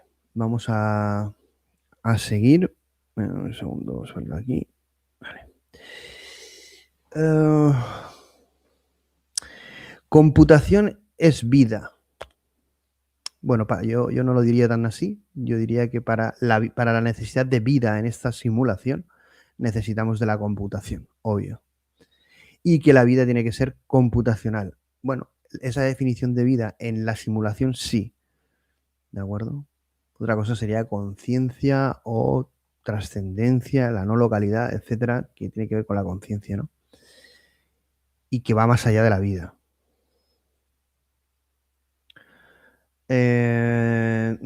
Bueno, aquí esto que dice de la simulación de la bicicleta no es la bicicleta, dice no, es lo mismo, porque estás definiendo el movimiento de los átomos.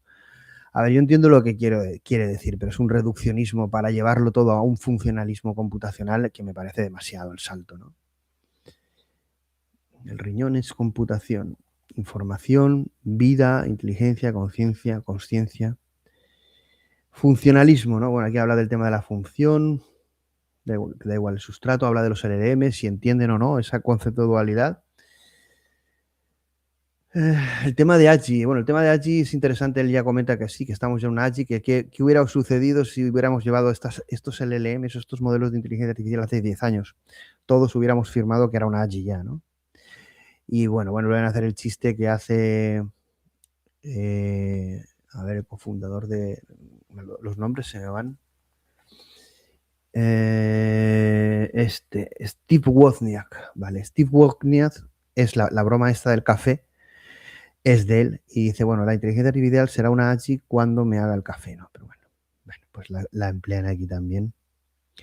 Hablan del miedo a construir un monstruo, ¿no? Construir monstruos cuando sean suficientemente inteligentes, cuando tengan acceso. Le pregunta que por qué Blaise Agüera no tiene miedo, ¿no? Y habla de, bueno, todo el mundo hablando de superinteligencia, de cosas malas que pueden ocurrir, pero que, bueno, sí que le preocupa a Blaise Agüera el tema de la economía, la política, pero otro tipo de cosas, ¿no? Porque entiende que lo estamos creando a imagen y semejanza, ¿no? Dice, no es un alien, no es Matrix. Dice, ¿a quién se le ocurriría en Matrix utilizar al humano teniendo el sol? Pero bueno, Matrix se ve que no he visto bien la película de Matrix, porque en Matrix se oscurece, hay un problema con el sol, hay nubes y no pueden acceder al sol y por eso acceden a los humanos. Es decir, que Blaise Agüera vuelve a hacer con la película Matrix otro salto lógico de los que hace con otras cosas. Hablamos de uno de los conceptos interesantes, que es el tema de la simbiosis con el humano, ¿no? Y de cómo, bueno, tenemos ese miedo, ¿no? A lo competitivo. Es un concepto muy darwiniano, muy evolutivo, a quedarnos fuera de lo que es la evolución, la vida, ¿no? Estamos aquí para eso, crecer y reproducir. Si no podemos vivir ni reproducirnos, si no somos competitivos, pues estamos destinados a la extinción, y de ahí el miedo ante la inteligencia artificial, en parte, ¿no? Otros es puro medievo, ¿no? Habla que la inteligencia humana no es individual, que es colaborativa. Bueno, esto ya os he dicho, lo de Peter Kingsley y John Lilly.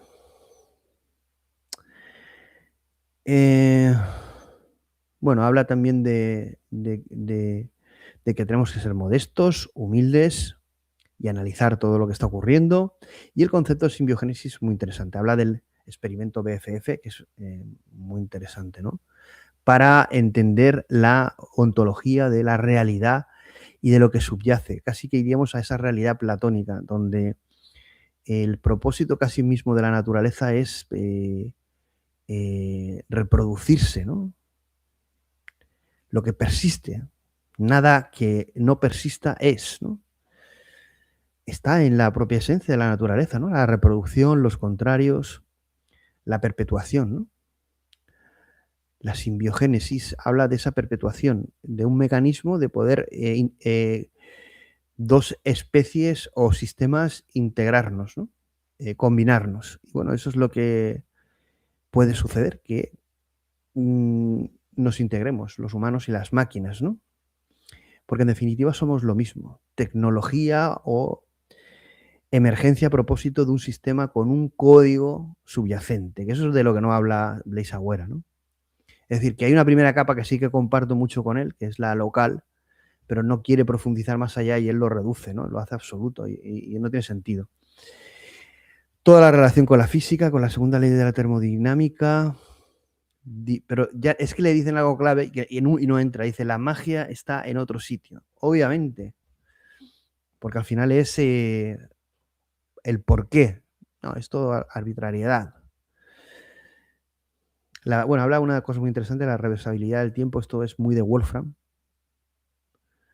Y de cómo tienes que hacer todos los pasos para llevar a un sitio, pero no puedes retroceder.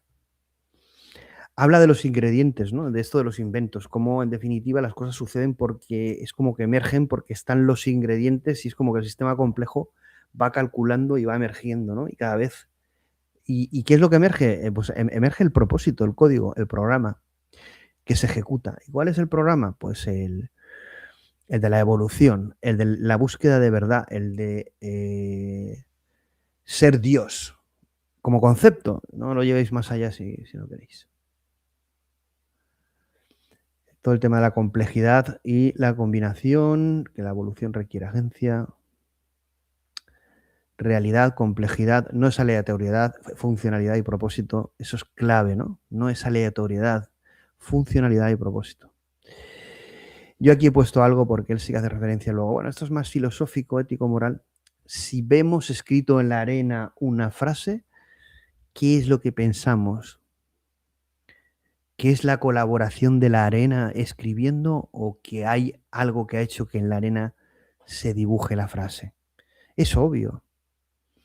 Simbiogénesis, y eso es lo que Blaise Agüera, pero es, vamos, por sesgo, pide humildad y yo se la pediría a él, porque es verdad que yo creo que es uno de los referentes en muchas cosas, pero hay como una pared en algo de lo que ni siquiera se digna a hablar o reflexionar con la misma brillantez que en algunas cosas sí que lo hace, en mi opinión.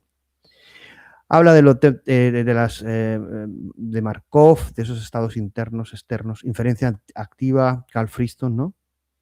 Y el equilibrio entre competición y colaboración. ¿De acuerdo? Y eso, ese equilibrio entre competición y colaboración en un sistema complejo que le permite evolucionar, pues, como dicen, es un mensaje también para los países, ¿no? Porque ¿cuál debería ser el objetivo o propósito de un país? ¿La competición y exterminar al contrario o la colaboración? Pues obviamente hay un punto de equilibrio, pero tenemos que ir a la colaboración y no a la competición. Tenemos que ir a colaborar a los seres humanos unos entre otros y no a competir y destruirnos unos entre otros.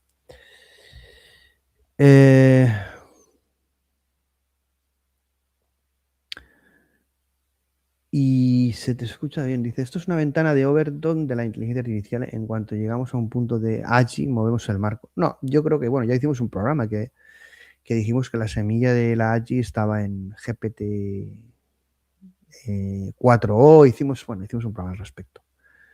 Hubo un salto a partir del cual, pero volvemos a lo mismo. ¿Dónde está la semilla? Cuando lleguemos a una AGI, es decir, a una persona caminando o a un modelo con capacidades cognitivas equivalentes a la humana, como dice Demis Hassabis, de la que estamos cerca, dicho por ya casi la mayoría, y miraremos atrás y veremos dónde está esa semilla de ese sistema complejo, ¿no? Es decir, dónde está la bacteria que ha hecho que se produzca el humano.